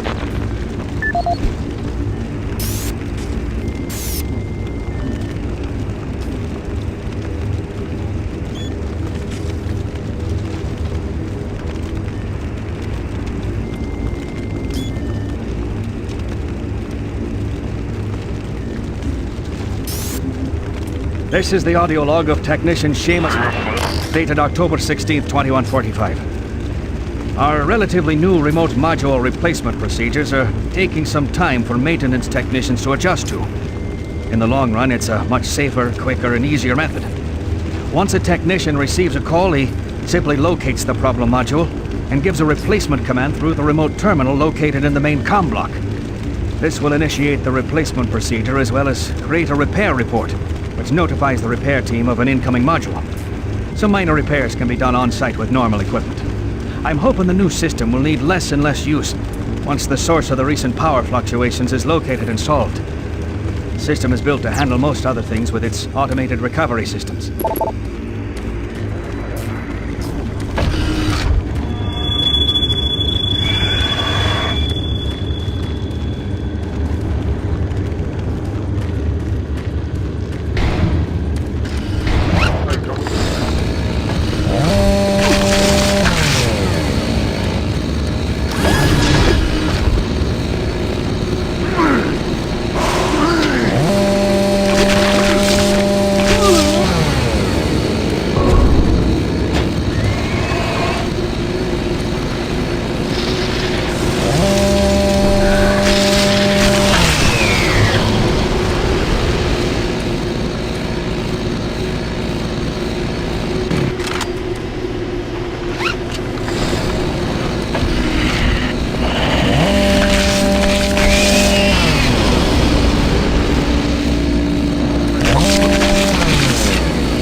This is the audio log of Officer Ben Wolf, dated October 7th, 2145. Recent unauthorized transmissions have been uncovered in the off-site redundant logs. These logs are usually not validated, but an unscheduled audit has shown significant activity. More investigating will be done to get to the bottom of this matter. Particularly interesting are transmission blocks D4560 and DE3288, which have no links to base systems. More to follow.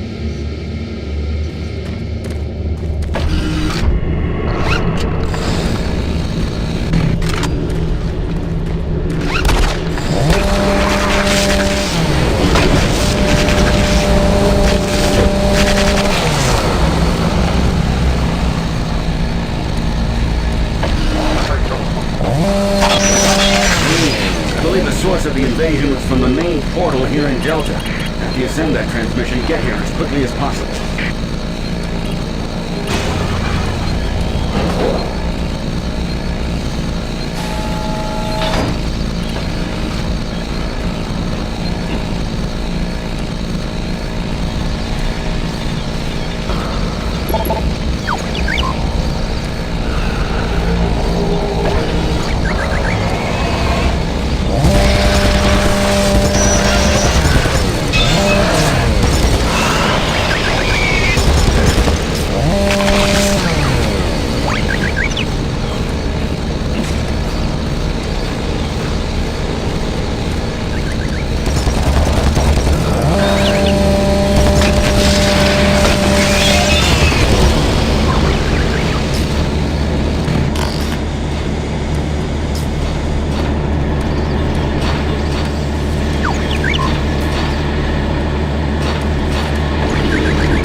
Swan and Campbell are still in the area.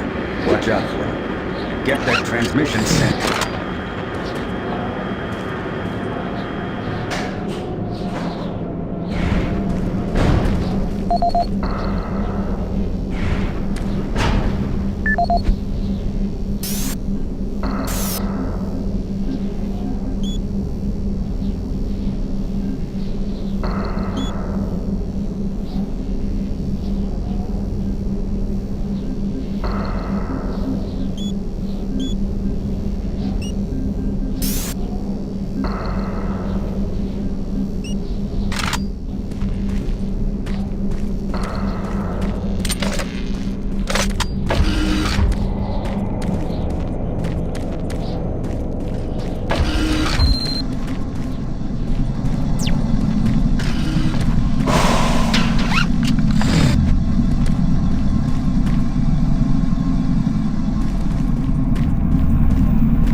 Manual uplink established.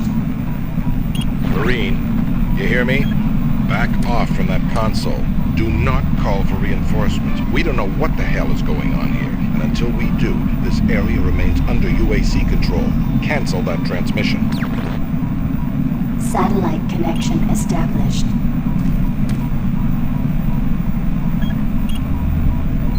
You fool. You have no idea what you just did. If the creatures get hold of those ships, who knows what can happen? You might have endangered all of Earth. I'm going to Delta to stop this.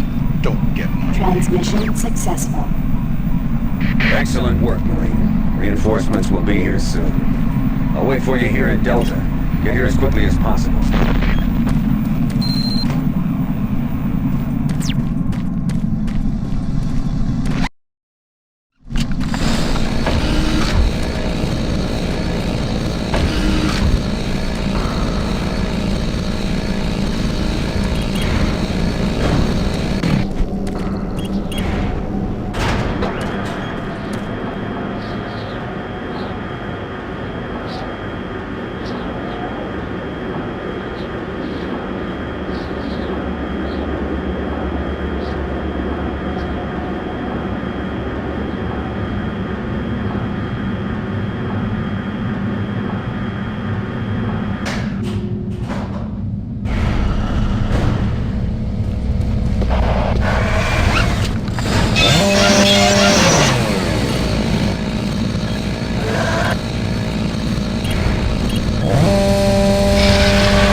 Warning. Flow control system. Toxins identified. Execute cleanup procedure.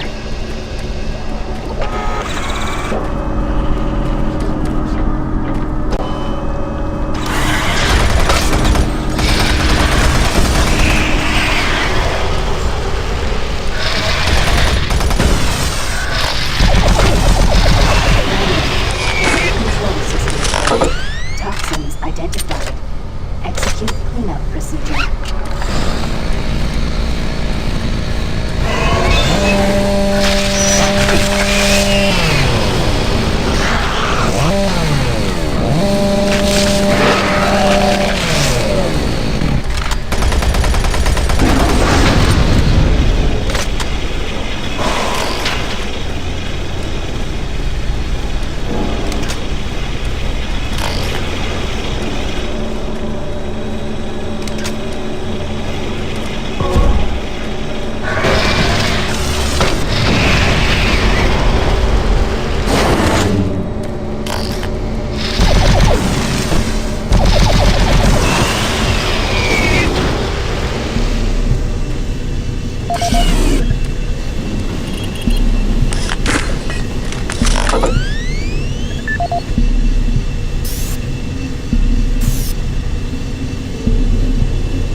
This is the audio log of Nicholas Edgway, member of UAC Mars Hazmat Response Team, dated October 1st, 2145.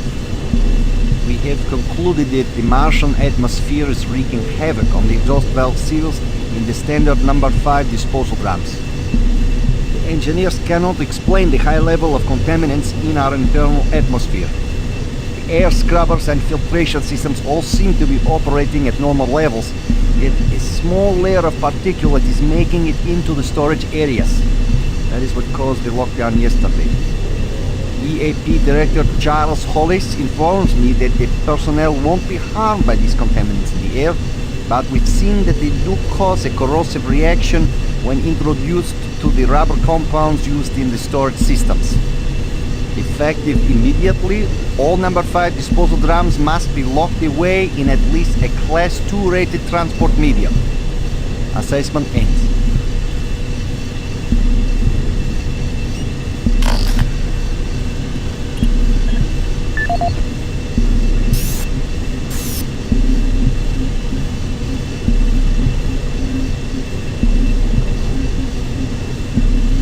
Welcome to the UAC Maintenance Department. This video will provide you with the necessary tools and information to do your job efficiently and safely. A safe worker is a happy worker, and your safety is our #1 priority at UAC. Observe all signs and follow all procedures to keep you and your coworkers out of harm's way. Cleanup is one of the most important aspects of what we do in maintenance. This phase of our job keeps everyone safe, and research has shown that working in a clean and toxic-free environment has a positive benefit on overall productivity. Power generation on Mars produces 2 byproducts, steam and green goo. We vent the steam all over the base through vents, floor grates, cleverly placed pipes, and pretty much any place else. The goo is a result of the MFS process reacting with core elements in the Martian soil. It is not radioactive, but it is quite toxic. Remove all toxic spills at once. Hazmat suits are the best way to protect yourself when a spill occurs. And if you happen to come in contact with the goo, report immediately to a medical station for a scrub down. After a few days in confinement, you should be ready to report back to work. Report any rule violations to your immediate supervisor. And don't forget to read your employee handbook for additional rules and information.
Station shut down.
are we? And in such a hurry to find us, to find me. There's no need to rush. I am everywhere, and everything here is mine. We thank you for alerting the fleet, for warning them. You're such a fool. They're racing here, racing to us, and we are waiting. Waiting for them to fall into their worst nightmare. They will join my legion, and with their ships, I will bring this hell to Earth. You won't live to see it, and you will die long before you have a chance to warn them.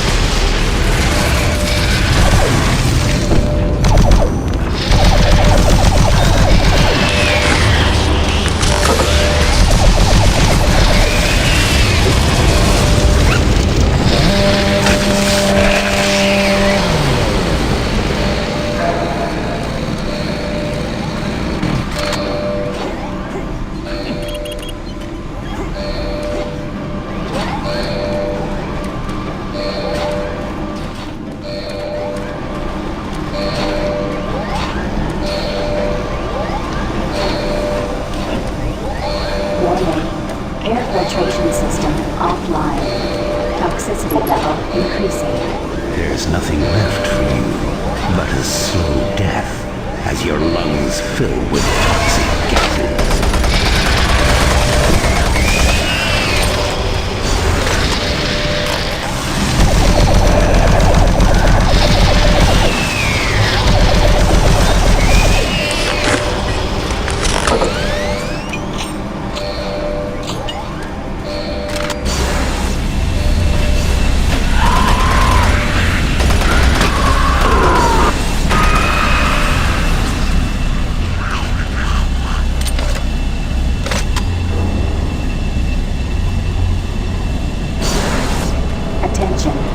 Due to the threat of external contamination, hazard doors sealed.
Access granted.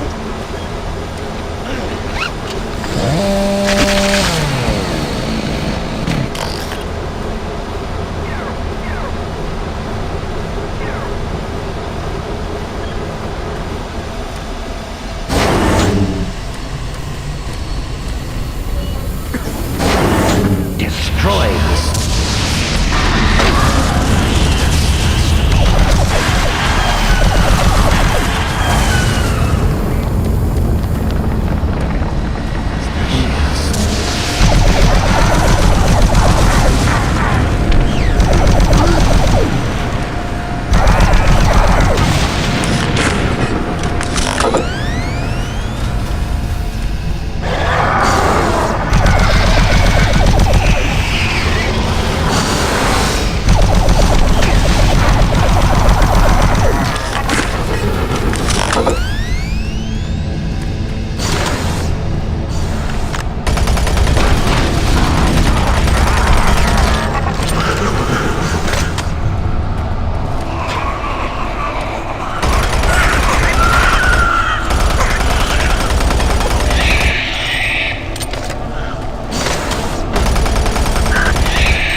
Warning.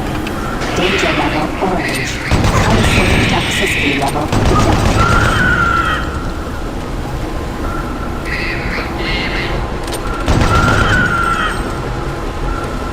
Warning. Danger level orange. Unsafe toxicity level detected.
Azu, Abiran Inokas.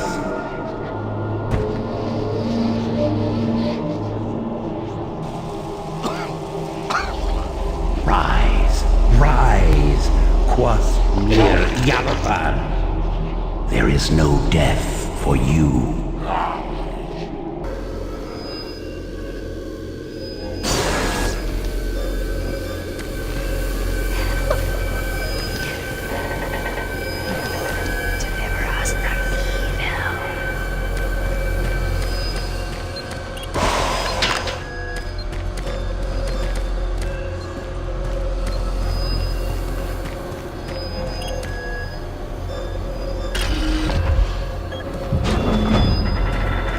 Now leaving Environmental Reprocessing Center.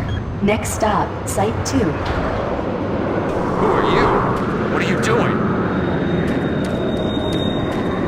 I was waiting here on the train for my partner. He went to investigate what was going on. He never came back. And now, I don't know where he is. I don't know what the hell's going on. But I bet it has to do with those artifacts we were digging up at Site 2.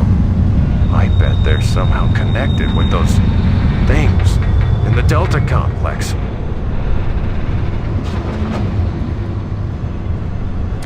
The Delta Complex isn't safe. You're crazy if you're going there. Look, I don't think this train is safe either. We don't know what's ahead. In the event of an emergency stop, Marset will be dispatched immediately for your safety. Have a nice day. Now entering Site 2.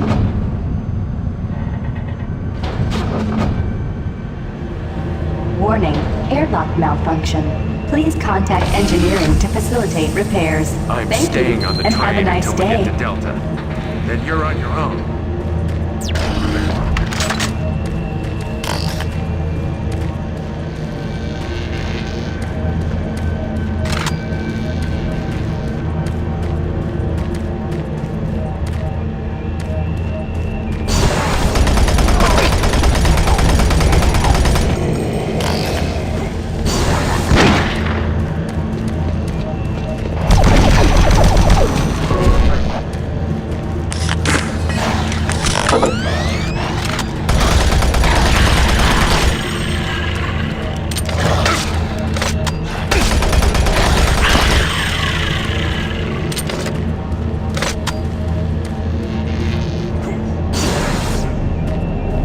Destroy all who oppose me.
Engineering, please report to Site 2 access ramp.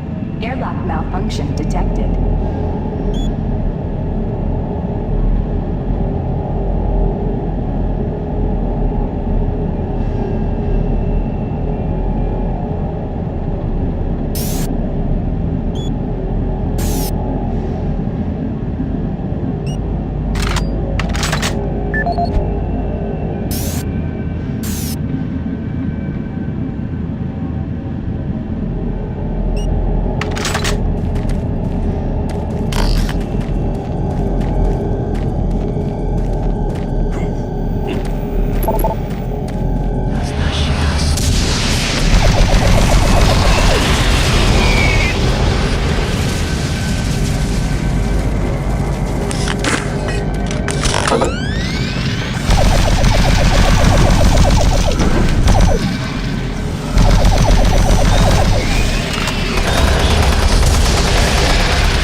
This is the audio log of Charles Hollis, EAT Director, dated September 5th, 2145. In order to conserve current life support resources, effective October 1st, 2145, the Council has made a decision that all environment processors be brought offline in the general area of Site 2. Tomorrow, I will be sending out emails to all team leaders asking for an update on their asset relocation program to Site 3. We feel that we have unearthed enough useful material as it pertains to the project from Site 2, and choose to now devote resources in the exploration of Site 3. End log recording.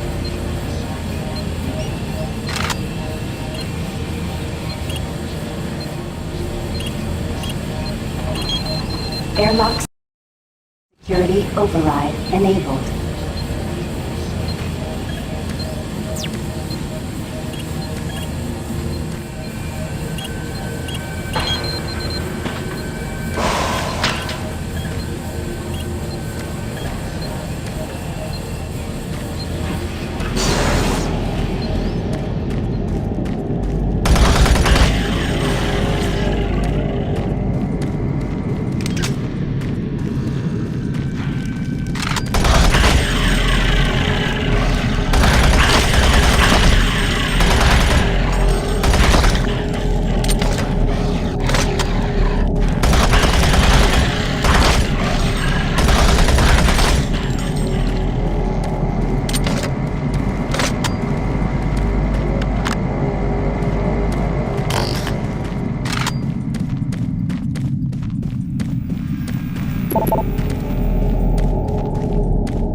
Now leaving Site 2. Next stop, Delta Complex.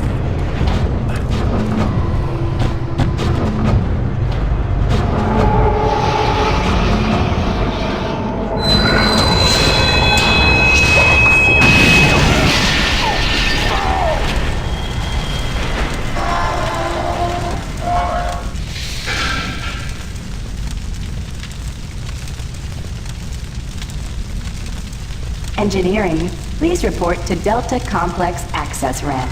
Track sensor failure detected.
Automated turret guns online.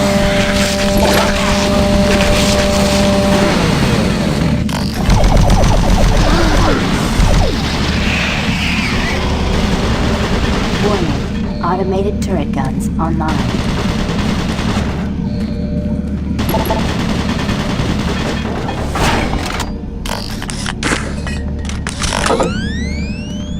Warning. Automated turret guns online.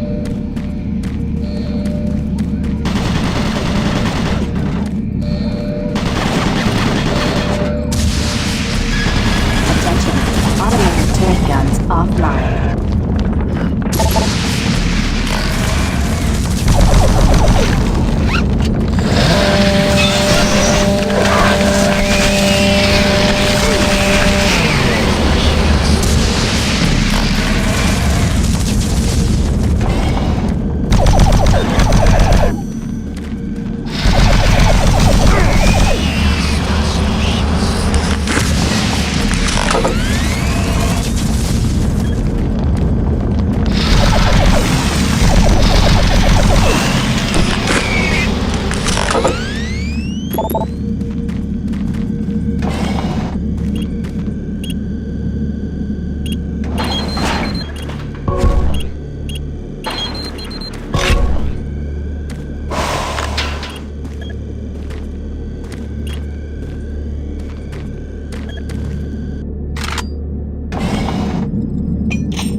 Emergency power only.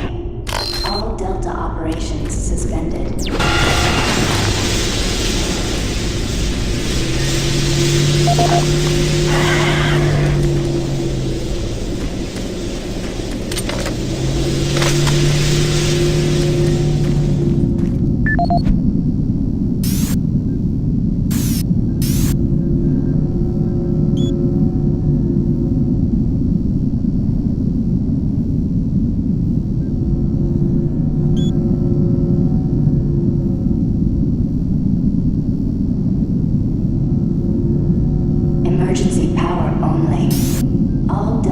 This is the audio log of Robert Price, Delta Operational Director in charge of personnel, recruitment, evaluation, and placement. Assignment of engineers to the lower Delta labs has become almost impossible. In 6 months, we've gone from a volunteer surplus to a critical deficiency of qualified personnel willing to accept assignment. Increases in both pay and benefits have done little to help this situation. Through exit interviews as well as the weekly Delta medical brief, it's become apparent to everyone that the rate of sudden and unexplained mental illness is way beyond acceptable levels, even for Mars. They're derogatorily being called sub-delts up here, and I have a feeling this attitude will spread to other parts of the UAC. End of log. This is the audio log of Robert Price, Delta Operational Director in charge of personnel, recruitment, evaluation, and placement. Disciplinary Action Report 40C-8, responding to Mars City Administration request. Delta Labs 1 is currently addressing a problem concerning theft of security equipment. 4 members of the security detail assigned to the Delta Labs have been reprimanded with 3 others under investigation. It seems caches of weapons, armor, and ammo have been discovered in various places throughout the Delta Labs. We've located some of the missing equipment and have information that we hope will lead us to more. I have a team investigating storage room 21D with security code 298, where I've learned stolen items may be located. I hope to recover all items and find all personnel responsible. End of log.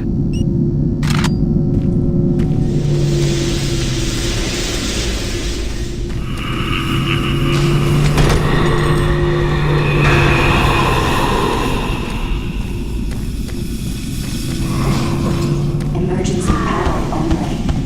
All Delta operations suspended.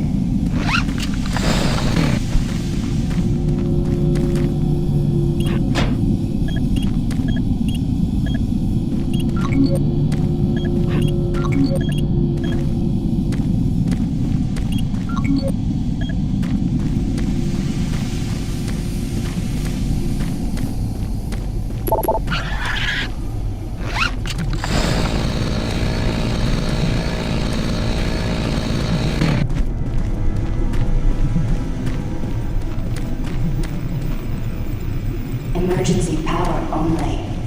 All Delta operations suspended. Systems down.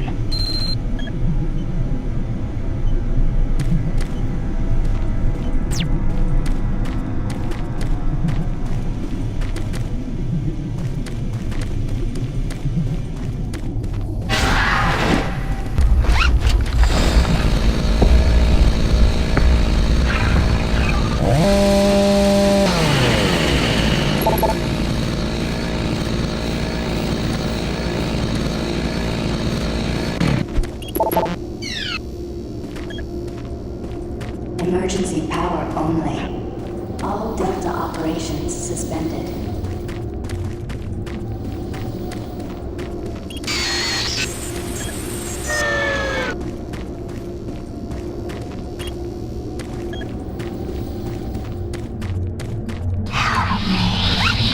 Watch us.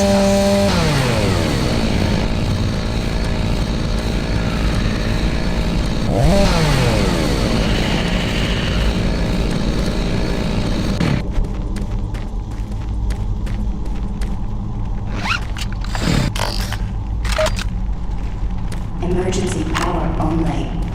All Delta operations suspended.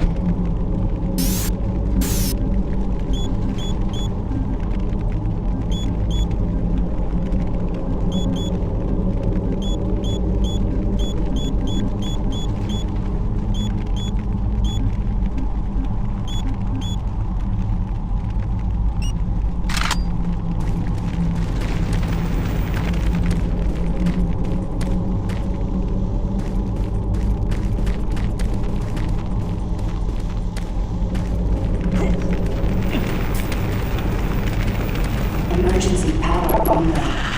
All Delta operations suspended.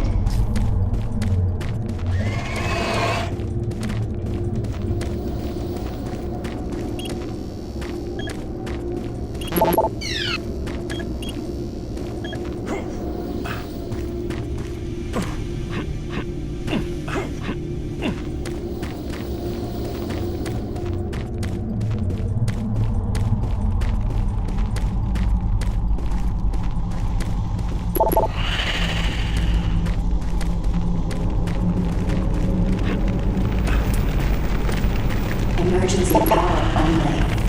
All Delta operations suspended.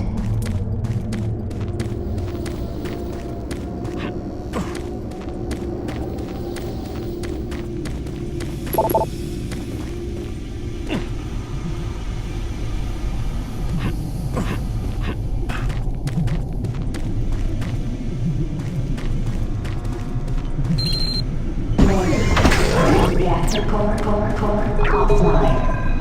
Loose. Follow safety procedure. Orange.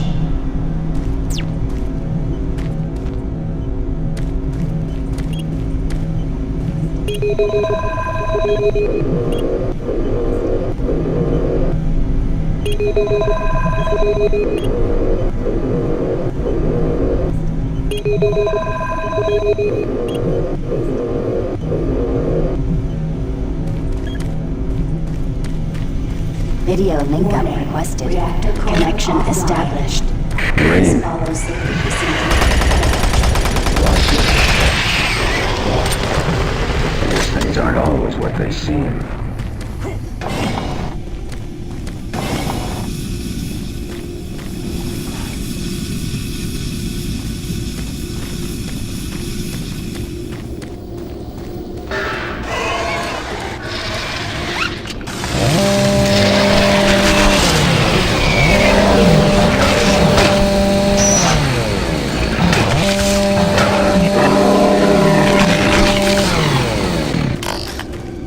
Warning, reactor core offline. Please follow safety procedure orange.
Warning, reactor core offline.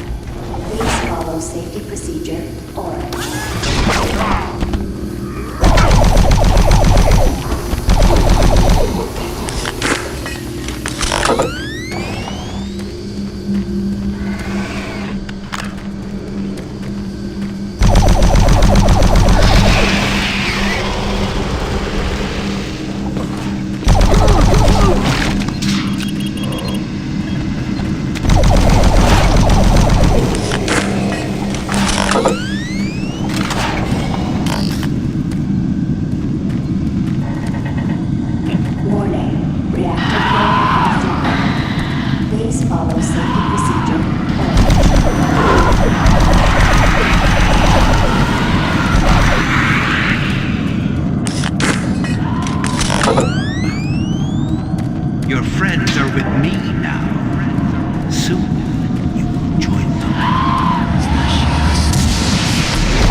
follow safety procedure orange.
Attention. Reactor core online.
This is the audio log of Medical Supervisor Peter Raleigh, dated October 29th, 2145. We have exhausted all known forms of drug treatment in hopes of finding a way to abate this strange outbreak of dementia, and I have yet to receive any additional data from the psychiatrists back on Earth. Options are quickly dwindling. Approximately 80% of all extraplanar participants exhibit signs of mild neuroses within the first 48 hours after returning from their expeditions. Within 72 hours, 75% of patients exhibit extreme signs of paranoid delusion and violence. We have isolated these cases in hopes of finding the pathogen. As yet, we can find no biological contaminants that would lead to such drastic changes in cognitive processing. It seems that whatever this pathogen is, it attacks higher brain functions and only leaves more basal functions in the lower brain stem. We've witnessed that a high percentage of subjects lose ability for rational thought and communication skills, and then the physical changes become evident. Subjects in this group appear to atrophy. Skin pales, muscles become slack, bone, teeth, and fingernails become almost translucent, veiny sinews of their former selves. I have never seen anything like this in my career. Our observations continue. This is the audio log of Medical Supervisor Peter Raleigh, dated November 1st, 2145. Patient 0432, a Private Steve Jensen of the UAC Darklight Armor Corps Division, expired today at 15:43 of a self-inflicted gunshot wound. This is approximately 110 hours after his return from expeditionary missions. Private Jensen was suffering from paranoid delusions and full-blown dementia. Treatment was unsuccessful. He was the last surviving member of his outfit. 4 other squad mates, who also came back with Private Jensen, expired from injuries suffered on that last mission shortly after their return. Before his death, Private Jensen was heard screaming in both English and other languages, something about demon hordes feasting on our souls. The other language was later discovered to be Aramaic. Due to security concerns in the area, I've secured some armaments within my office.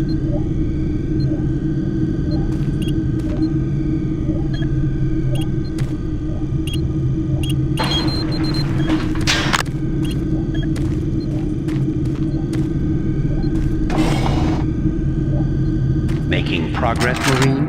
Your journey is futile. You will die, and your soul will be mine.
You're not one of them. I thought everyone else was gone.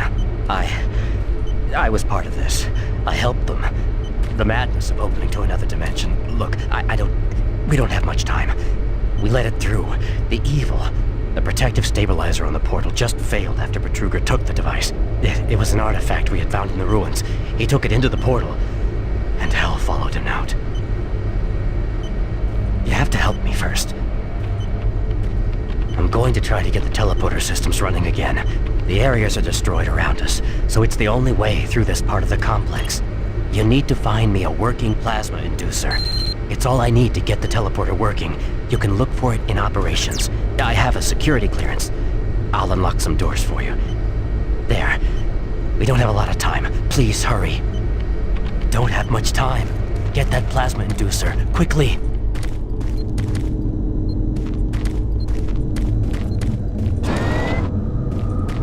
Decontamination process started. Decontamination complete. Have a nice day.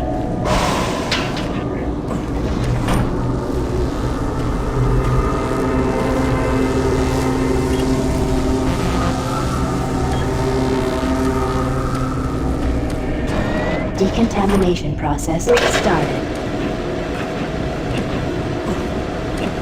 Decontamination complete. Have a nice day.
Systems active. Access denied.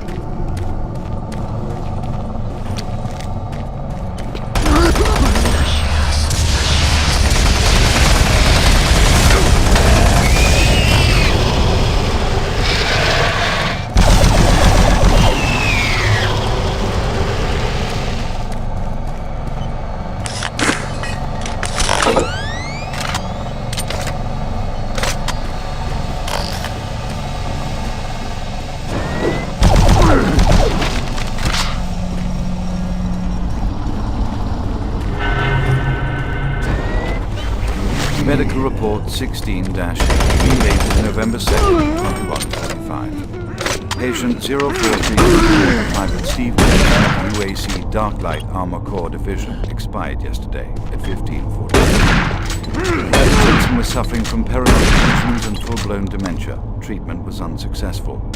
Initial psychiatric interviews suggested only mild psychosis with speech, motor activity, and thought processes within normal range. Paranoia being the only psychotic element directly evident. Reference interview G8A. Private Steve Jensen, October 18th, 2145. UAC psychologist Dr. Hooper interviewing Steve Jensen, male, age 27. Steve, can you talk to me about the last few weeks, please? I don't want to talk. Well, I'm here to help you, Steve. I've tried talking. They think I'm crazy. You think I'm crazy. They, your colleagues, aren't doctors. Let me help you. Help? Nothing can help us. Prior sessions over a period of 72 hours revealed rapid deterioration of both physical and mental capacity, with behavior inconsistent with any known patterns. The patient was responsive for brief periods and had to be restrained during interviews. Reference Interview H-3-2, Private Steve Jensen, October 21st, 2145. Tell me what you see, Steve. I don't want to see it anymore. I don't want to feel it. They'll be here soon, and then you'll see it. Can you talk about what you see?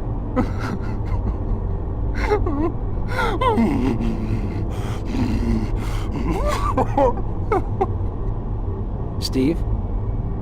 Patient unresponsive, terminating interview. We have exhausted all known forms of drug treatment in hopes of finding a way to abate this strange outbreak of dementia, and I have yet to receive any additional data from the psychiatrists back on Earth. Options are quickly dwindling.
Airlon systems deactivated.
Medical Report 16-8, dated November 2nd, 21.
Medical reports.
As requested, the following is my initial feedback on my first trip through the portal.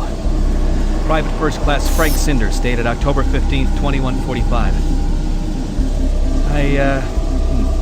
I don't know exactly where to begin. Obviously, I survived the first trip and feel no worse for the wear. I'm not feeling any of the symptoms reported by the others who have gone in before me, but I'm at a point where I'm still trying to process everything. Thankfully, the place looks deserted and devoid of any life, but flames and heat and stench of the place. It smells of death, decay, and burnt flesh. Tomorrow we're going back in with some of the eggheads, Science Division, to start securing forward positions, and we expect to start sending out the mapping droids at the same time. I must admit, on a personal note that I've got a really bad feeling about this. I don't understand what we're doing there or what we hope to prove. PFC Cinders, signing off.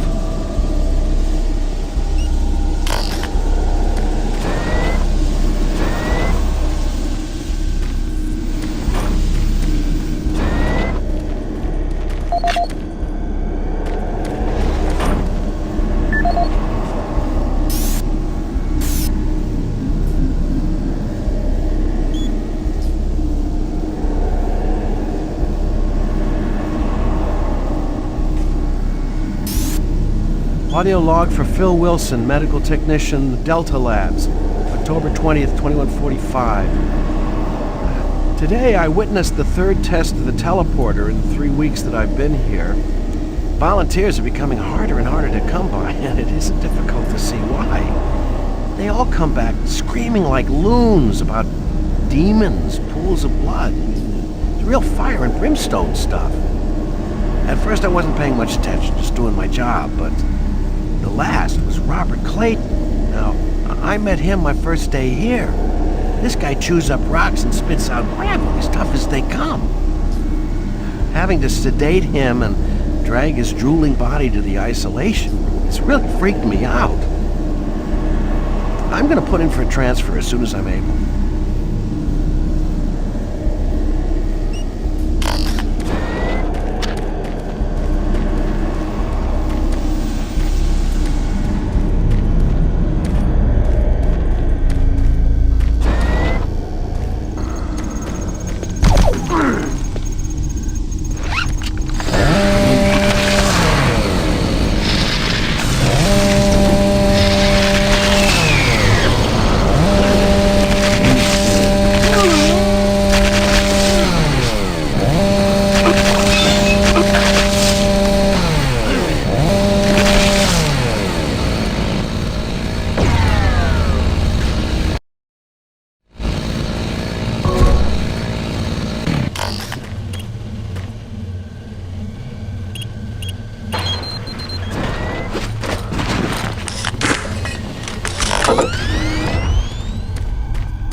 head into the chamber and initiate the sequence on the machine. I'll take care of the rest. I'm not going with you. Good luck, but before you go, I want you to take something. It's a journal I made about the experiments. Those things. It's all there. It'll explain everything. Get it to someone so this never happens again. Get out to the teleporter pad. I'm ready here. Move quickly. There's nothing here for you to do. My name is Ian McCormick. I'm a researcher.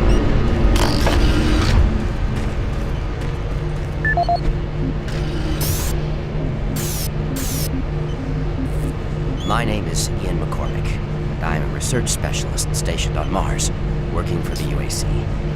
My primary job is, or rather was, to assist Dr. Malcolm Betruger in a variety of experiments, though for the past year we've been focusing almost exclusively on teleportation. I don't know if I'll make it out of here alive, so I'm recording this video log to let someone know what happened, and with that knowledge, prevent it from happening again. Initially, the teleportation experiments were amazing. We were creating a new science. The prospects of it changing our way of life were, well, they were outstanding. I was proud to be associated with such an amazing project and someone as talented as Dr. Betruger. We noticed early on, probably before we had completed maybe a dozen successful tests, that there was a variable delay during the teleportation. The objects are broken down at the quantum level, transported, and then reassembled. Each stage of the process should have been instantaneous, but it wasn't, and we didn't know why. We sent a video drone through and were shocked at the images it sent back. Just a few frames of video right before the drone came back through showed what appeared to be several sets of eyes looking directly at the probe. We had just found a living, breathing creature that was not human. Betruger immediately sent out a request for volunteers. He specifically wanted UAC security force members because he wanted to capture one of these creatures. I've made a lot of mistakes, but I am most ashamed of my involvement during the next phase. To get medical clearance to send human subjects through the device, I doctored up several of our reports to indicate that we had performed living tissue experiments. I did not regret it at the time, but a few days later, when our third test subject came back, he was chewing off his own fingers. It seemed he was clinically insane. We started sending teams in, about once every 2 days. The teams were reporting nightmarish experiences, sightings of things that ultimately made us conclude that the other dimension was not just another dimension. It was hell. And the creatures we were bringing back, demons. And then Betruger, he went through the portal himself. I don't know what he was thinking. It was an unscheduled trip, and he just went, and we couldn't stop him. And when he came back, he had changed. He sounded and looked the same, but he just... I don't know, he was just different. And then he did the unthinkable. He took the Soul Cube, the device that was discovered in the ruins, into the portal. The portal stabilizers just started to fail, and then living hell erupted into the base. We were stupid for not destroying the portals as soon as we realized what was on the other side. Oh God, forgive me. I blame myself for my part in this. Please, someone, never let this happen again. I'm sorry, Ian McCormick.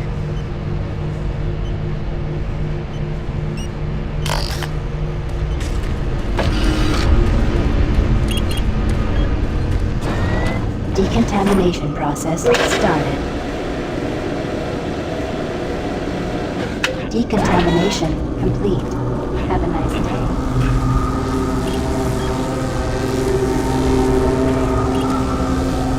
Systems activated. Teleportation will commence in T-3, 2, 1.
Ah, you surprised me.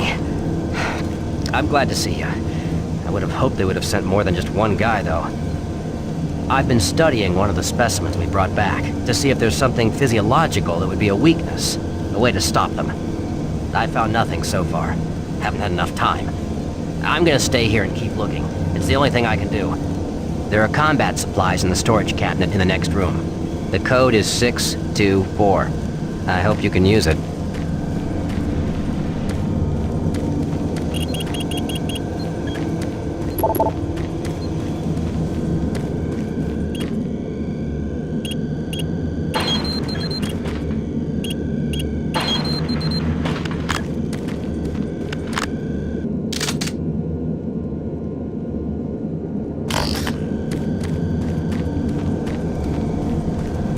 I'm gonna stay here and keep working. I'll upload my findings into the database. Look, I can't go with you. This is too important for me to leave.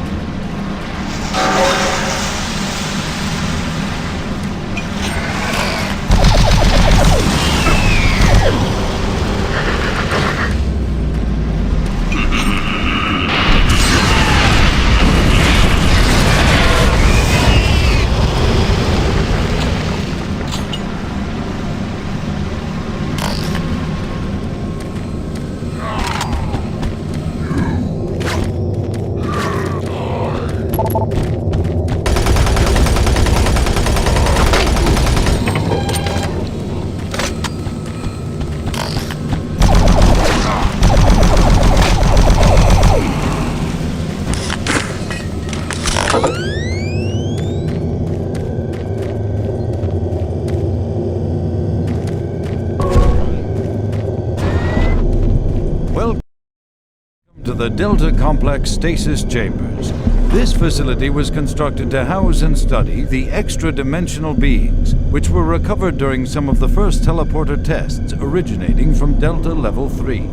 While little is known about their native environment, the specimens appear to be carbon-based lifeforms with extremely high heat tolerances.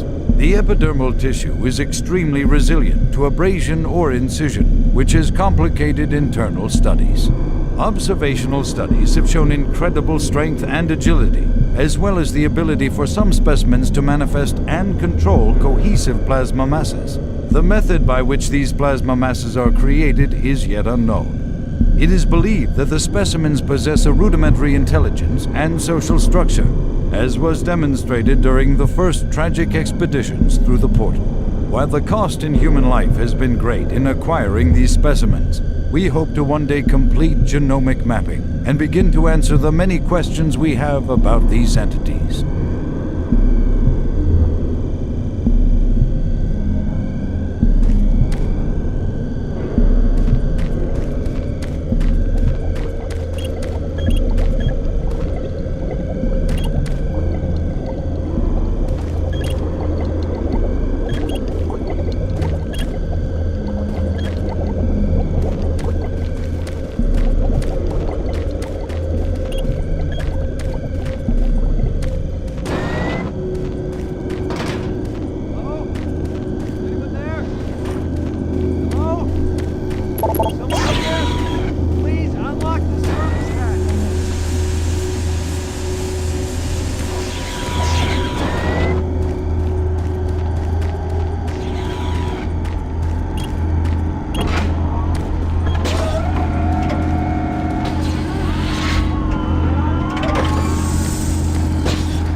Welcome to the Delta Complex Stasis Chambers.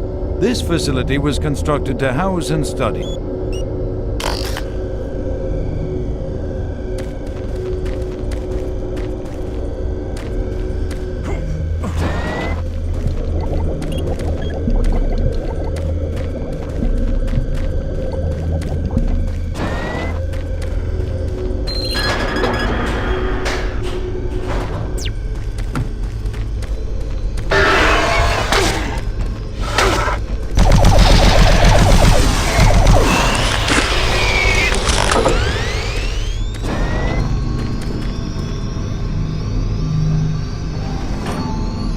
What you see before you is a relic codenamed U1, or simply Soul U. It was discovered in 2104, located in a geographic region where UAC researchers have unearthed evidence of a long-lost civilization. We know nothing would have been futile. Mass spectrometer and radiation scanning methods have failed to provide reliable identification of the molecular makeup of this artifact. The object cannot be weighed, and in all tests, we've been unable to determine its mass. All attempts to physically manipulate or open the artifact have been met with no success. We also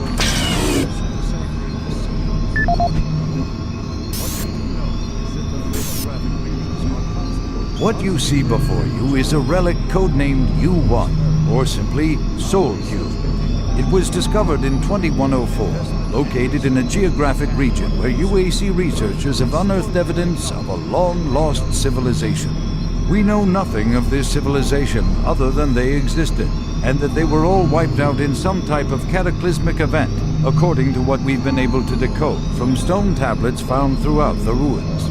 What clues we have been able to piece together reveal a culturally advanced society whose technology can only be described as mystic, as evidenced by U1's strange characteristics.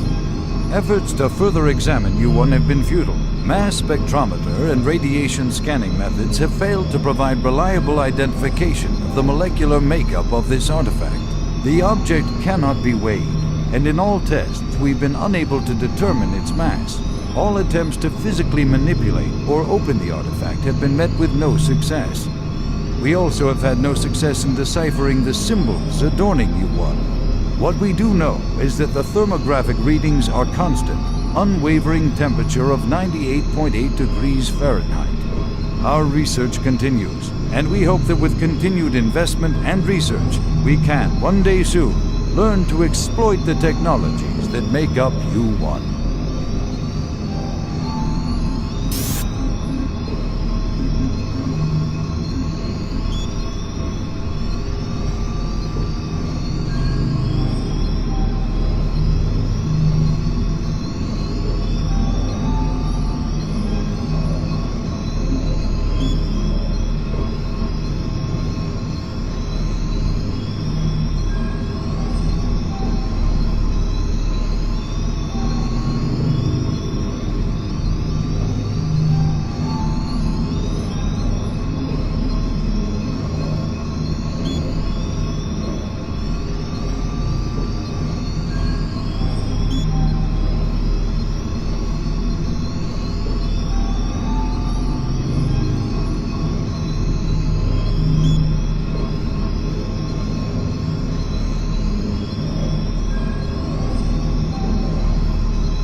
This is the audio log of Research Director Larry Bullman, October 19th, 2145. I've been examining the glyphs on the cube-shaped artifact, which some are calling the Soul Cube, and combined with previous research data, it is my conclusion the device is some sort of weapon. If the power fluctuations would stop long enough for me to get the linguistic CPU online, then I am sure my theory would be verified. You know, I'll take this opportunity to lodge yet another complaint about the continual power problems. Living in this godforsaken base is bad enough without having to watch the lights flicker constantly. It's just... Well, never mind. Back to the task at hand. What I've deciphered so far is a bit, I must say, disturbing. It seems that when one has possession of the artifact, if one inflicts damage or possibly kills another being, it extracts power from that event somehow. Now, once a certain threshold has been reached, the artifact has the ability to kill anything you attack with it. How you attack with it, I'm frankly not certain, indicating that the artifact is autonomous in some way. To date, I've only deciphered about 2/3, give or take, of the markings, but my initial glance at the rest of them indicates it harbors some far greater power. As you know, at this time we have not seen any reaction from the cube, and it has withstood any scanning, abrasion, or other test beyond picking it up and examining it. I suspect that just like the civilization that constructed it, its capabilities are diminished to the point of being useful only as a paperweight. End of log.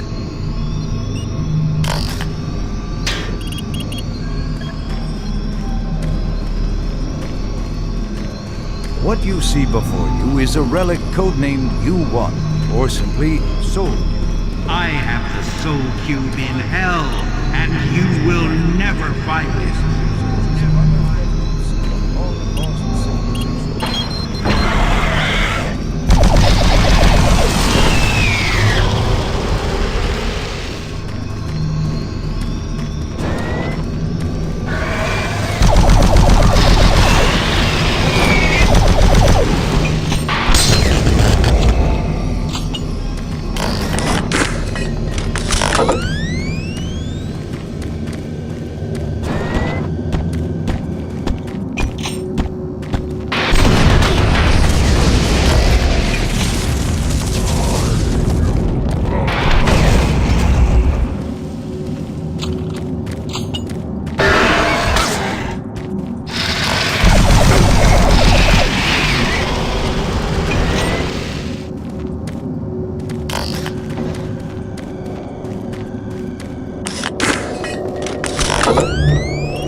Access granted.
This is the personal audio log of Dr. Frank Serrano, dated September 19th, 2145.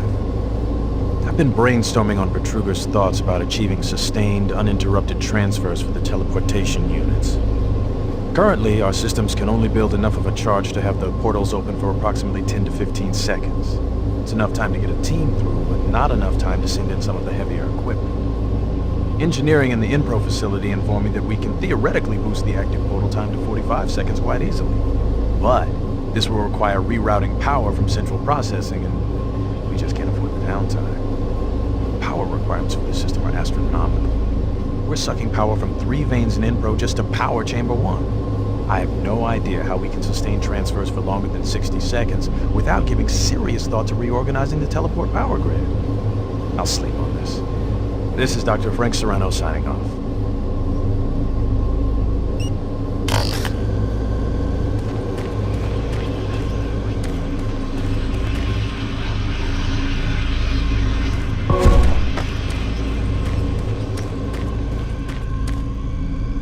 Destroy him.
This is the audio log of Administrative Assistant Han Lee, dated October 16, 2145.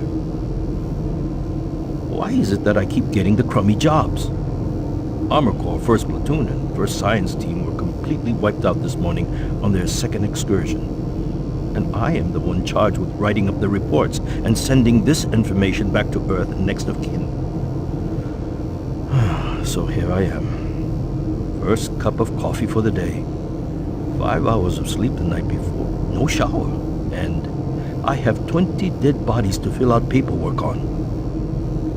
I haven't seen the actual corpses, but word coming down from the grapevine says that it looks like they have been hacked up pretty good. This has everyone on the base spooked. Betruger is nowhere to be found, and there are a lot of questions being asked with no answers from anyone. Last I heard, they were suiting up the next outfit with the new BFGs. Sounds like they weren't taking any chances on this next trip with them packing that kind of firepower. This is the audio log of Administrative Assistant Han Lee, dated October 20th, 2145. But just when I thought this job couldn't get much worse, it did. Delta scientists sent another group of researchers through the portal 2 days ago, and they failed to return at their scheduled time. Radio transmissions to the research party have gone unanswered. Even our LZ tracking systems can't find them. We fear that they are dead. Losing lives is one thing, but losing our proprietary technologies is another. The team was equipped with the newest BFG weaponry. We fear those guns may have fallen into the hands of those that killed them. We don't know who or what is behind that portal, but until we find out where our guns are, I'm suggesting we suspend operations to the portal. Thank you. End of log.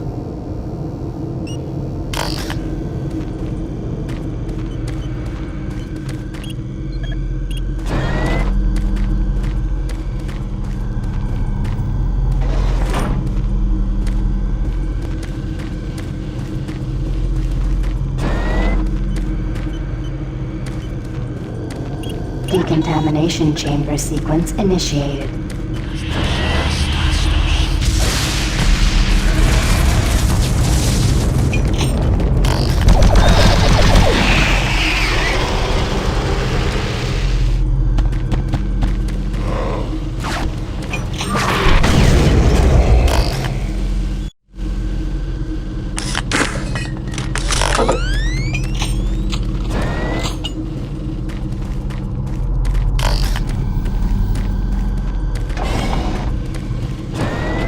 Decontamination process started.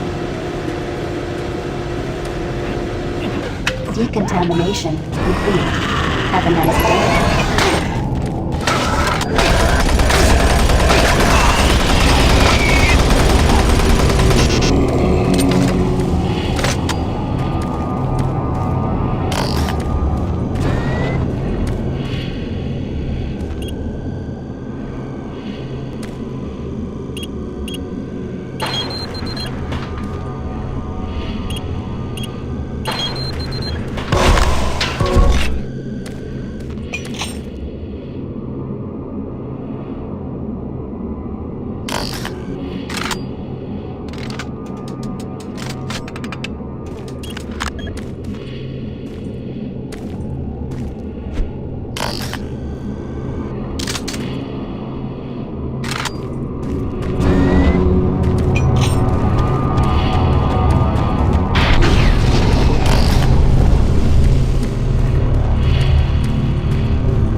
Please select teleport destination.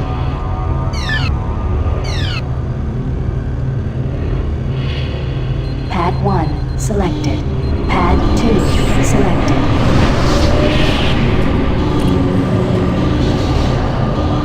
Pad 1 selected. Pad 2 selected. Pad 1 selected. Pad 2 select. Pad 1 selected.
Decontamination process started.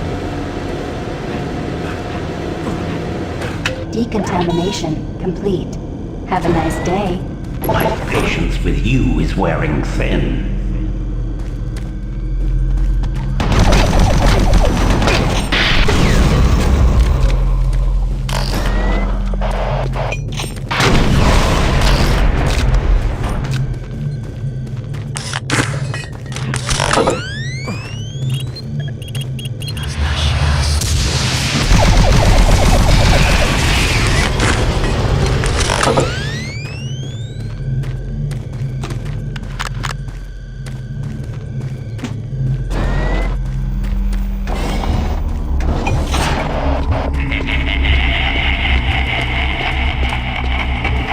Look around you, Marine. Everyone is dead, and soon you will join them.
Please select teleport destination.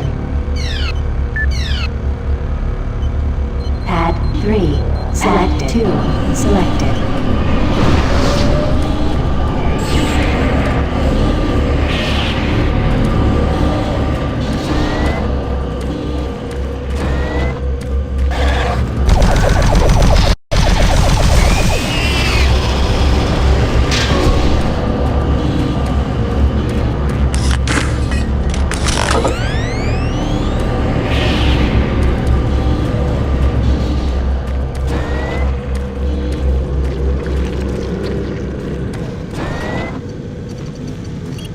Warning, chamber malfunction.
Decontamination chamber sequence initiated.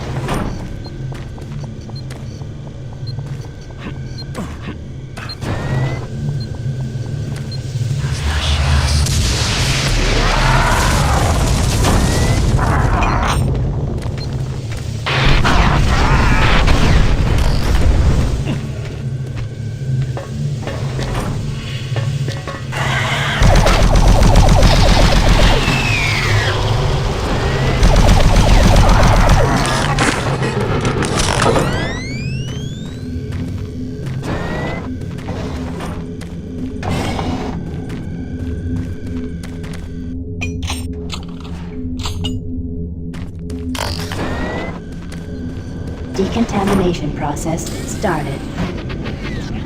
Primary system failure. System shut down. Backup systems online. Stop him! Maintenance personnel within chamber 3.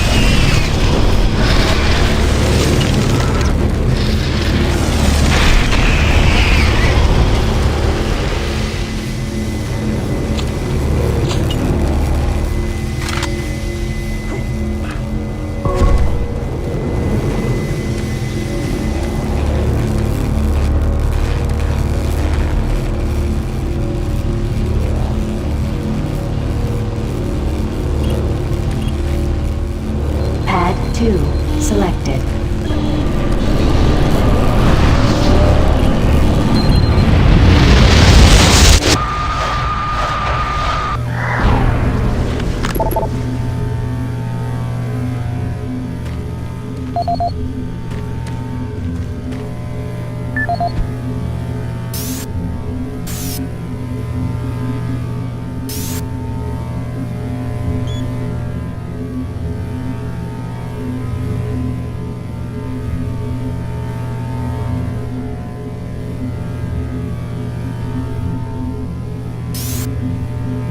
This is the audio log of Dr. Martin Schultz, dated August 7, 2145. We need to amend the operating procedures to ensure that all target teleport markers are properly set and locked before engaging the systems.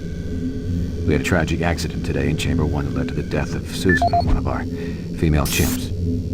She stepped onto the platform during the calibration phase, and an electrical short engaged the system and literally split her in two. Her torso appeared at the destination marker, while her lower extremities remained in place on the source pad. I'm not sure how we've gone this long without this problem appearing sooner, but it seems like we've been having nothing but difficulties getting these systems to work. I don't know where Betruger finds the energy. He's been busy slaving away in the labs for 16 hours a day trying to debug these latest problems. What's he trying to do? Make the rest of us working stiffs look bad? Regardless, we have our work cut out for us over the next couple of days, going over all the system's logs to see exactly what went wrong with this round of tests. Dr. Martin Schultz signing off, hoping to report better news next time.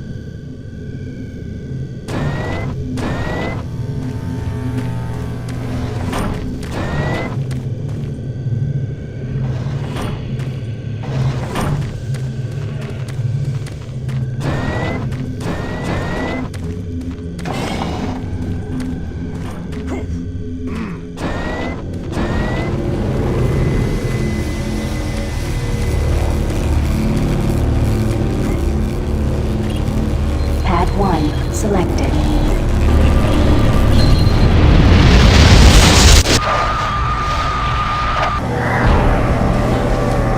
Making progress, Marine? Your journey is futile. You will die, and your soul will be mine.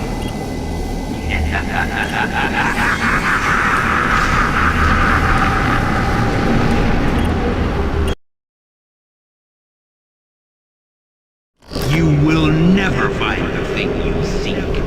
It is trapped in hell forever.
not be your end.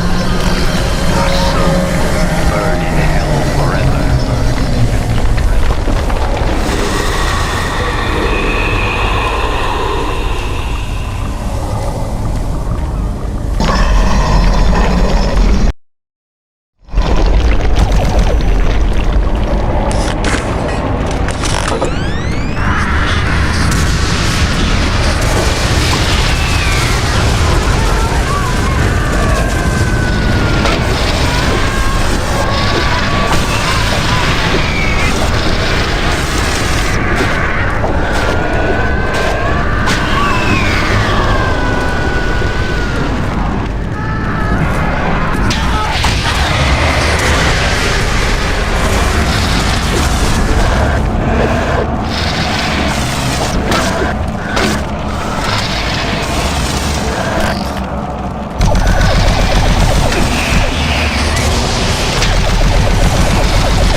This is the audio log of research specialist Simon Garlick, dated August 8, 2145. It seems that I have misplaced the rest of the science team.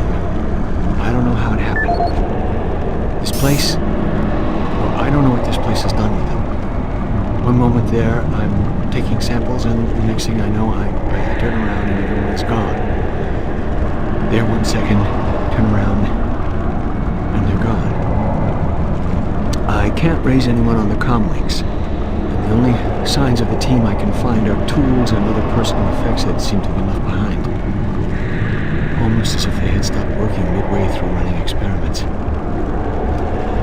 This place does funny things with your eyes and your perception of time. Hopefully, I just went into the next sector and are waiting for me to catch up. I'm going off to find them now. This is Simon Garlick, signing off. This is the audio log of research specialist Simon Garlick, dated August 10th, 2145. It's been 2 days now since I've seen any other team members. I don't know how I've survived this long, or how I got away. They were just, torn apart.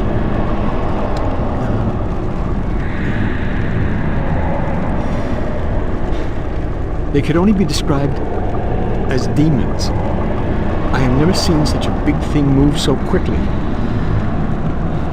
Oh dear God, what has happened to us? The teeth.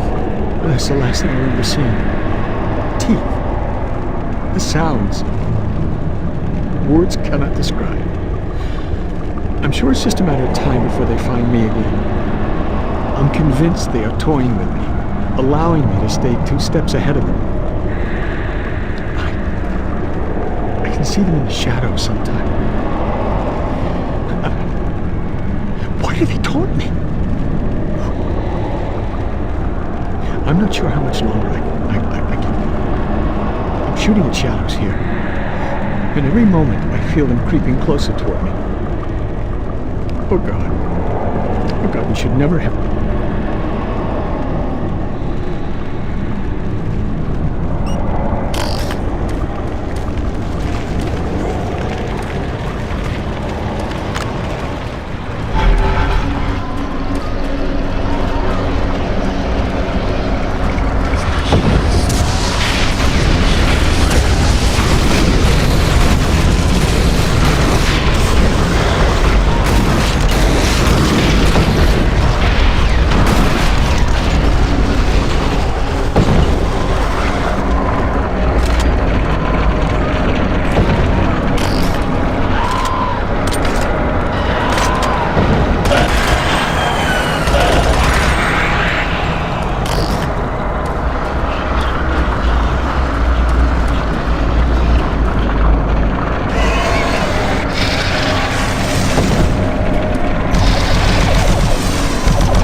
to me. Suffering and pain waits for you.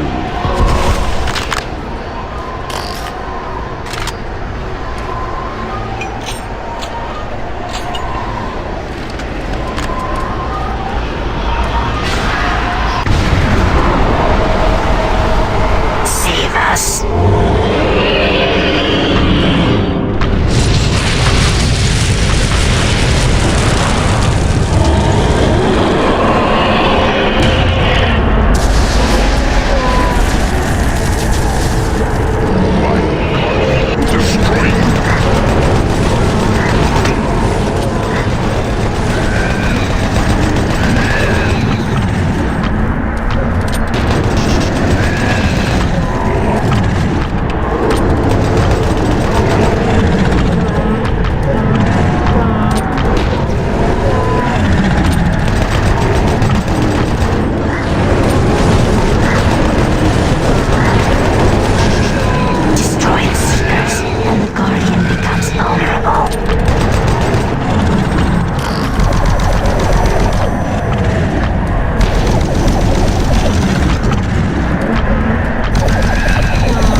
Listen for our call, and then free us to smite down the evil.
Hell no longer needs that portal to enter this world.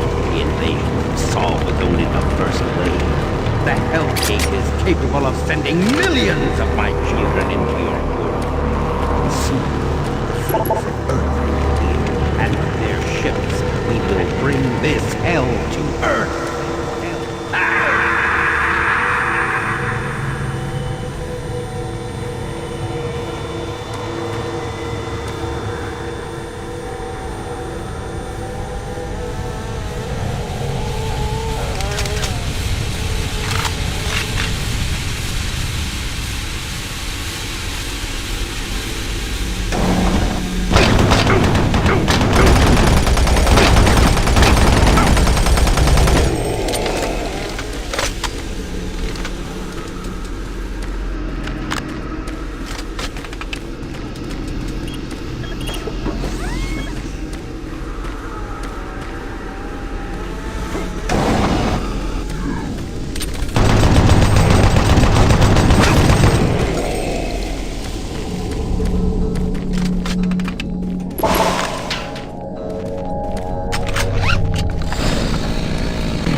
Looks like you might be on your own. Sarge is gone. They've got to him. I don't know how long he's been working against us. He's no longer human. Campbell went after him. He's got to be stopped.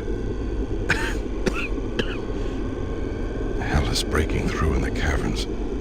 If that portal isn't closed before those ships arrive, Earth will be destroyed. Earth. That's what they've always wanted. They were there once. Lost it in the dawn of time. Now it's so close. They can taste it. It's up to you now. Take my PDA, it's got what you need. Good luck.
This is the audio log of Counselor Elliot Swan, dated November 15th, 2145.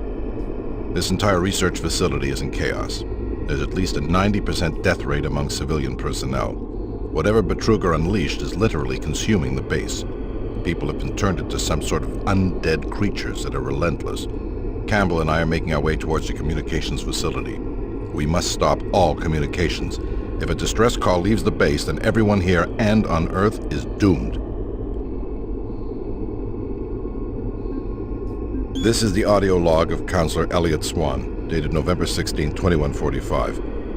Campbell and I were unable to reach the main portal in the Delta Complex, but that portal may be inconsequential to a more disturbing discovery. We have uncovered reference to another portal, created by the demons themselves, a passageway between Hell and Mars. We suspect it resides within the cavern somewhere near the archaeological dig.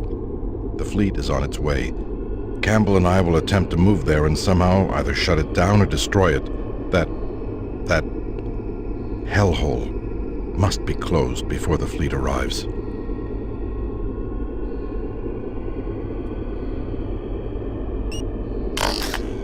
I'm too beat up.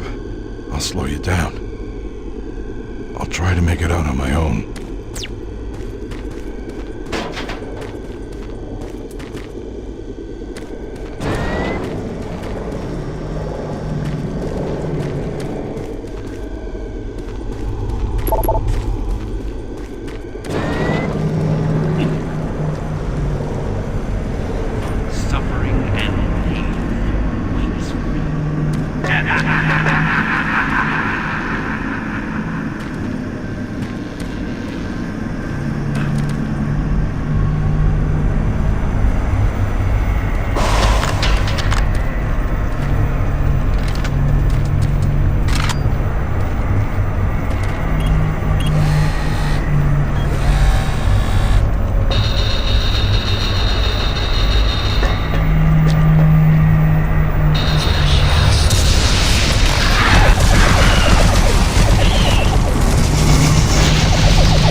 This is the audio log of Charlie Haskell, Delta Labs technician, dated September 23rd, 2145. We're making good progress in increasing the max range of Chamber 3 in the Delta complex. We've been crunching numbers all night and feel that with a few slight modifications, we should be able to boost output to cover all of Delta. The latest schedule changes are wreaking havoc on our current systems, and it's not uncommon to see system utilization at 99% for days at a time. We understand that Lab A has finally received the NREC 6809 systems. Please consider this a formal request for a block of 2 hours to run our latest formulas at the soonest available time.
my gun.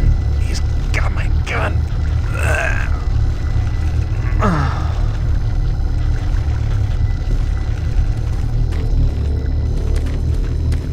I killed that pathetic bodyguard. Now I will kill you.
research and design, the BFG 9000 is the most advanced firearm ever designed. Fully self-contained and deployed as a handheld platform, it is capable of an excessive amount of firepower. The BFG 9000 contains sophisticated friend or foe technology that discriminates targets in real time. Each projectile contains a small but very powerful computer core that actively maintains targeting and delivers a stream charge down each beam to soften targets before detonation. The detonation stage of the projectile is devastating. Targets within 15 meters of the flashpoint are not likely to survive. While not recommended for small quarter combat, the BFG 9000 is ideal in the field and against multiple targets. The only foreseeable defense is small arms ballistics. If the projectile is destroyed before exploding, the computer core cannot process the final fusion reaction, resulting in a less than optimal detonation. For more information, contact the UAC's Advanced Weapons Department.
Where we do not know.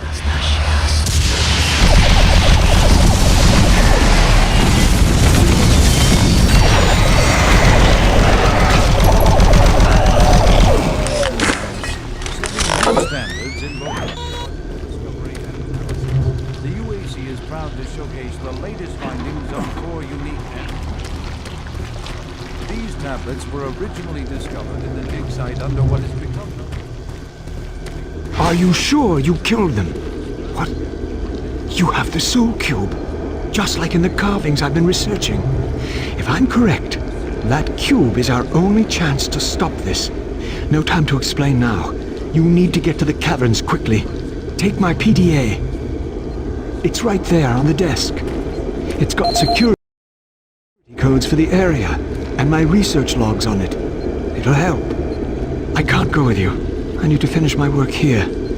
Good luck. I'm locking the door after you leave. Good luck.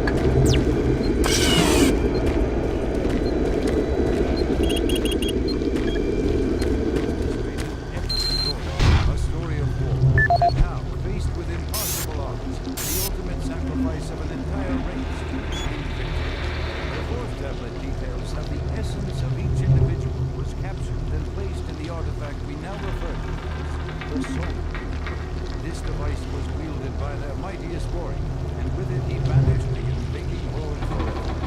Our researchers are still analyzing a recently found hidden section of the fourth soul and some related fragments. It goes into detail on the invading force and indicates the remaining survivors may have teleported somewhere, where we do not know, although it seems to reference a map we have yet to locate. To date, there remains no evidence of any type of invasion at any of the sites. Our assumption is that time has removed all but what we know. Setting new standards in both archaeological discovery and analysis, the UAC is proud to showcase the latest findings on 4 unique... This is the audio log of Dr. Pierce Rogers. I don't know if I'll make it off the base alive. I don't have much time, so I'll sum up what I have quickly and upload the rest of my finding into the databank. I hope someone finds them. It was all on the stone tablets, all the answers. I can't believe we never saw it. It was as plain as day. If we had only slowed down the development of the teleporters and tried to really learn what the tablets were trying to tell us, trying to warn us. The ancient people battle the same demons that are attacking us now. The demons came through the teleporters that they built, just like now. They created the Soul Cube and used it to stop the demons, to drive them back to hell. I don't know how, but that must be the answer. That is why that artifact was left behind, left for someone to find if something like that ever happens again. I can't reach Delta from here. I won't make it. I truly hope and pray someone finds the Soul Cube. And it helps. Lord, help us. End of log. This is Dr. Pierce Rogers, lead archaeologist currently stationed on Mars. As the preliminary reports have suggested, we have made some amazing discoveries here on Mars. Life on Mars has long been theorized, but we never imagined anything like this. The initial chamber was discovered in 2115. It leads into what is now known as Site 1. Site 1 is the largest of the sites, and we are still actively working there.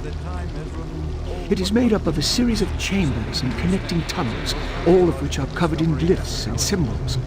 Using the UAC pattern processor, we have finally been able to understand some of the glyphs, and from them, here is what we have learned. The ancient people looked like us, at least to the extent that they were bipedal and were similar in shape and size. Their level of technology was astounding. For instance, the glyphs at each site were carved into the rock by some sort of machine, and each one is precisely cut from the stone. It far exceeds the precision of anything we can do. They had a social structure that seemed very aristocratic, with a lot of emphasis on social stature and structure. Site 2 is a much smaller set of chambers, mostly containing burial sites, temples, and various amounts of individual artifacts. This site has been photographed and cleared out, and all material is back on Earth for study and review. Site 3 produced our prize artifact, what we call the Soul Cube. If you have read or seen the other material, you probably know that this once grand civilization was attacked by some unknown force. And if we can believe what is written in stone, they sacrificed most of their society to drive the invaders back. There are additional reports filed on the Soul Cube with Central Administration. We also recovered several other device-type artifacts. They are not as ornate as the Soul Cube, but each appears unique. We are still learning how to interpret all of the glyphs, and hopefully, once we have that completed, the science teams can provide more detailed information on their technology.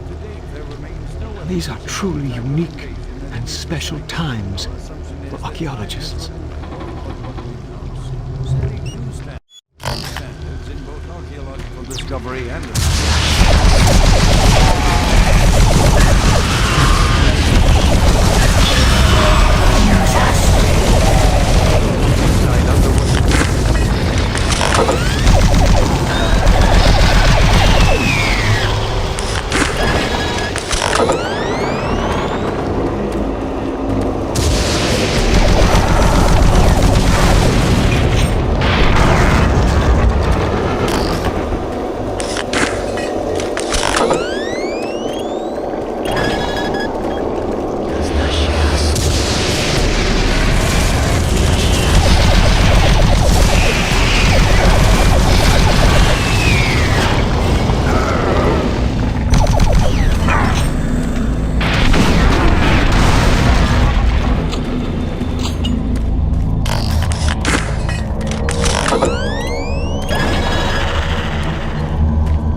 Returning to station.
Service lift called to station.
are you?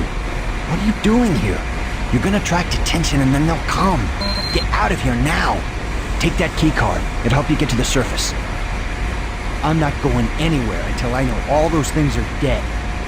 You can't stay here. You're making too much noise. They'll come for us.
Audio report regarding dangerous working conditions in caverns below Delta. This is Bob Cody. Today is October 18th, 2145. My crew's been rewiring the generators as ordered for the last several days. We can't finish the work. We're stopping after today. This job ain't worth dying for. We'll be collecting our gear and tying down what we can. We call them howls because that's how they start. First the howling gets louder, the screaming, then shaking Earth. Mars quakes, rolls everything around. Makes walking on the catwalks impossible and working with voltage. Stupid. The noise is as if some of the guys spooked, and I don't blame them. Nothing natural about what we've heard. If someone can figure out what's causing the howlers, I'll get the crew to finish the job. Till then, we'll be available for a new assignment tomorrow.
This is Dr. Pierce Rogers, lead archaeologist.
Audio report regarding dangerous working conditions in caverns below Delta. This is Bob Cody. Today is October 18th, 2145. My crew's been rewiring the generators as ordered for the last several days. We can't finish the work. We're stopping after today. This job ain't worth dying for. We'll be collecting our gear and tying down what we can. We call them howlers because that's how they start. First the howling gets louder, the screaming, then shaking earth. Mars quakes, rolls everything around. Makes walking on the catwalks impossible and working with voltage. Setting new standards in both archaeological discovery and analysis, the UAC is proud to showcase the latest findings on 4 unique and fascinating artifacts. These tablets were originally discovered in the dig site under what has become known as Site 3. Subsequent examination of the surrounding area and carbon dating of the tablets brought UAC researchers to the conclusion that the tablets belonged to a civilization that existed millennia ago and were placed in a holy burial ground of some sort. Utilizing the best minds in linguistics and UAC proprietary pattern recognition software, the tablets were exhaustively examined. What we found was fantastic. The first tablet provided us with a wealth of scientific data, specifically detailing the mathematical concepts behind teleportation. UAC researchers use this information as the cornerstone for building the Delta teleportation devices.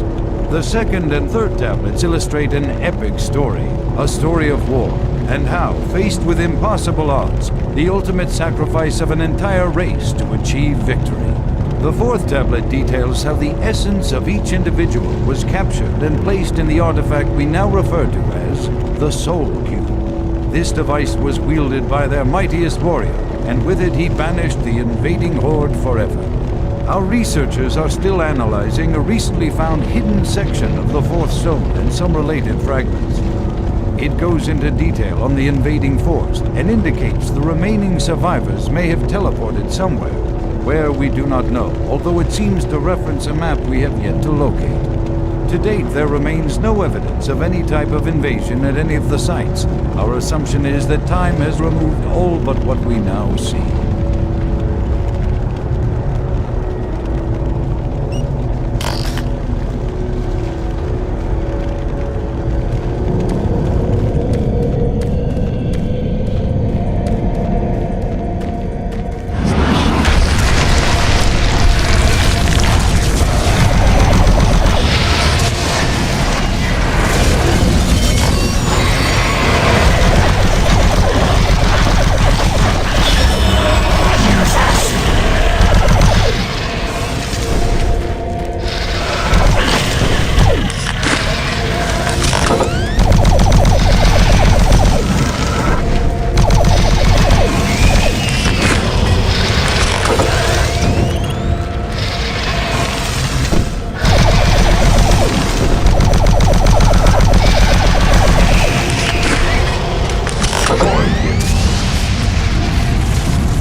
Jesus!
In both archaeological discovery and analysis, the UAC is proud to showcase the latest findings on 4 unique and fascinating artifacts. These tablets were originally discovered in the dig site under what has become known as Site 3. Subsequent examination of the surrounding area and carbon dating of the tablets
Recon Zulu, this is Echo 1. Give me a visual status.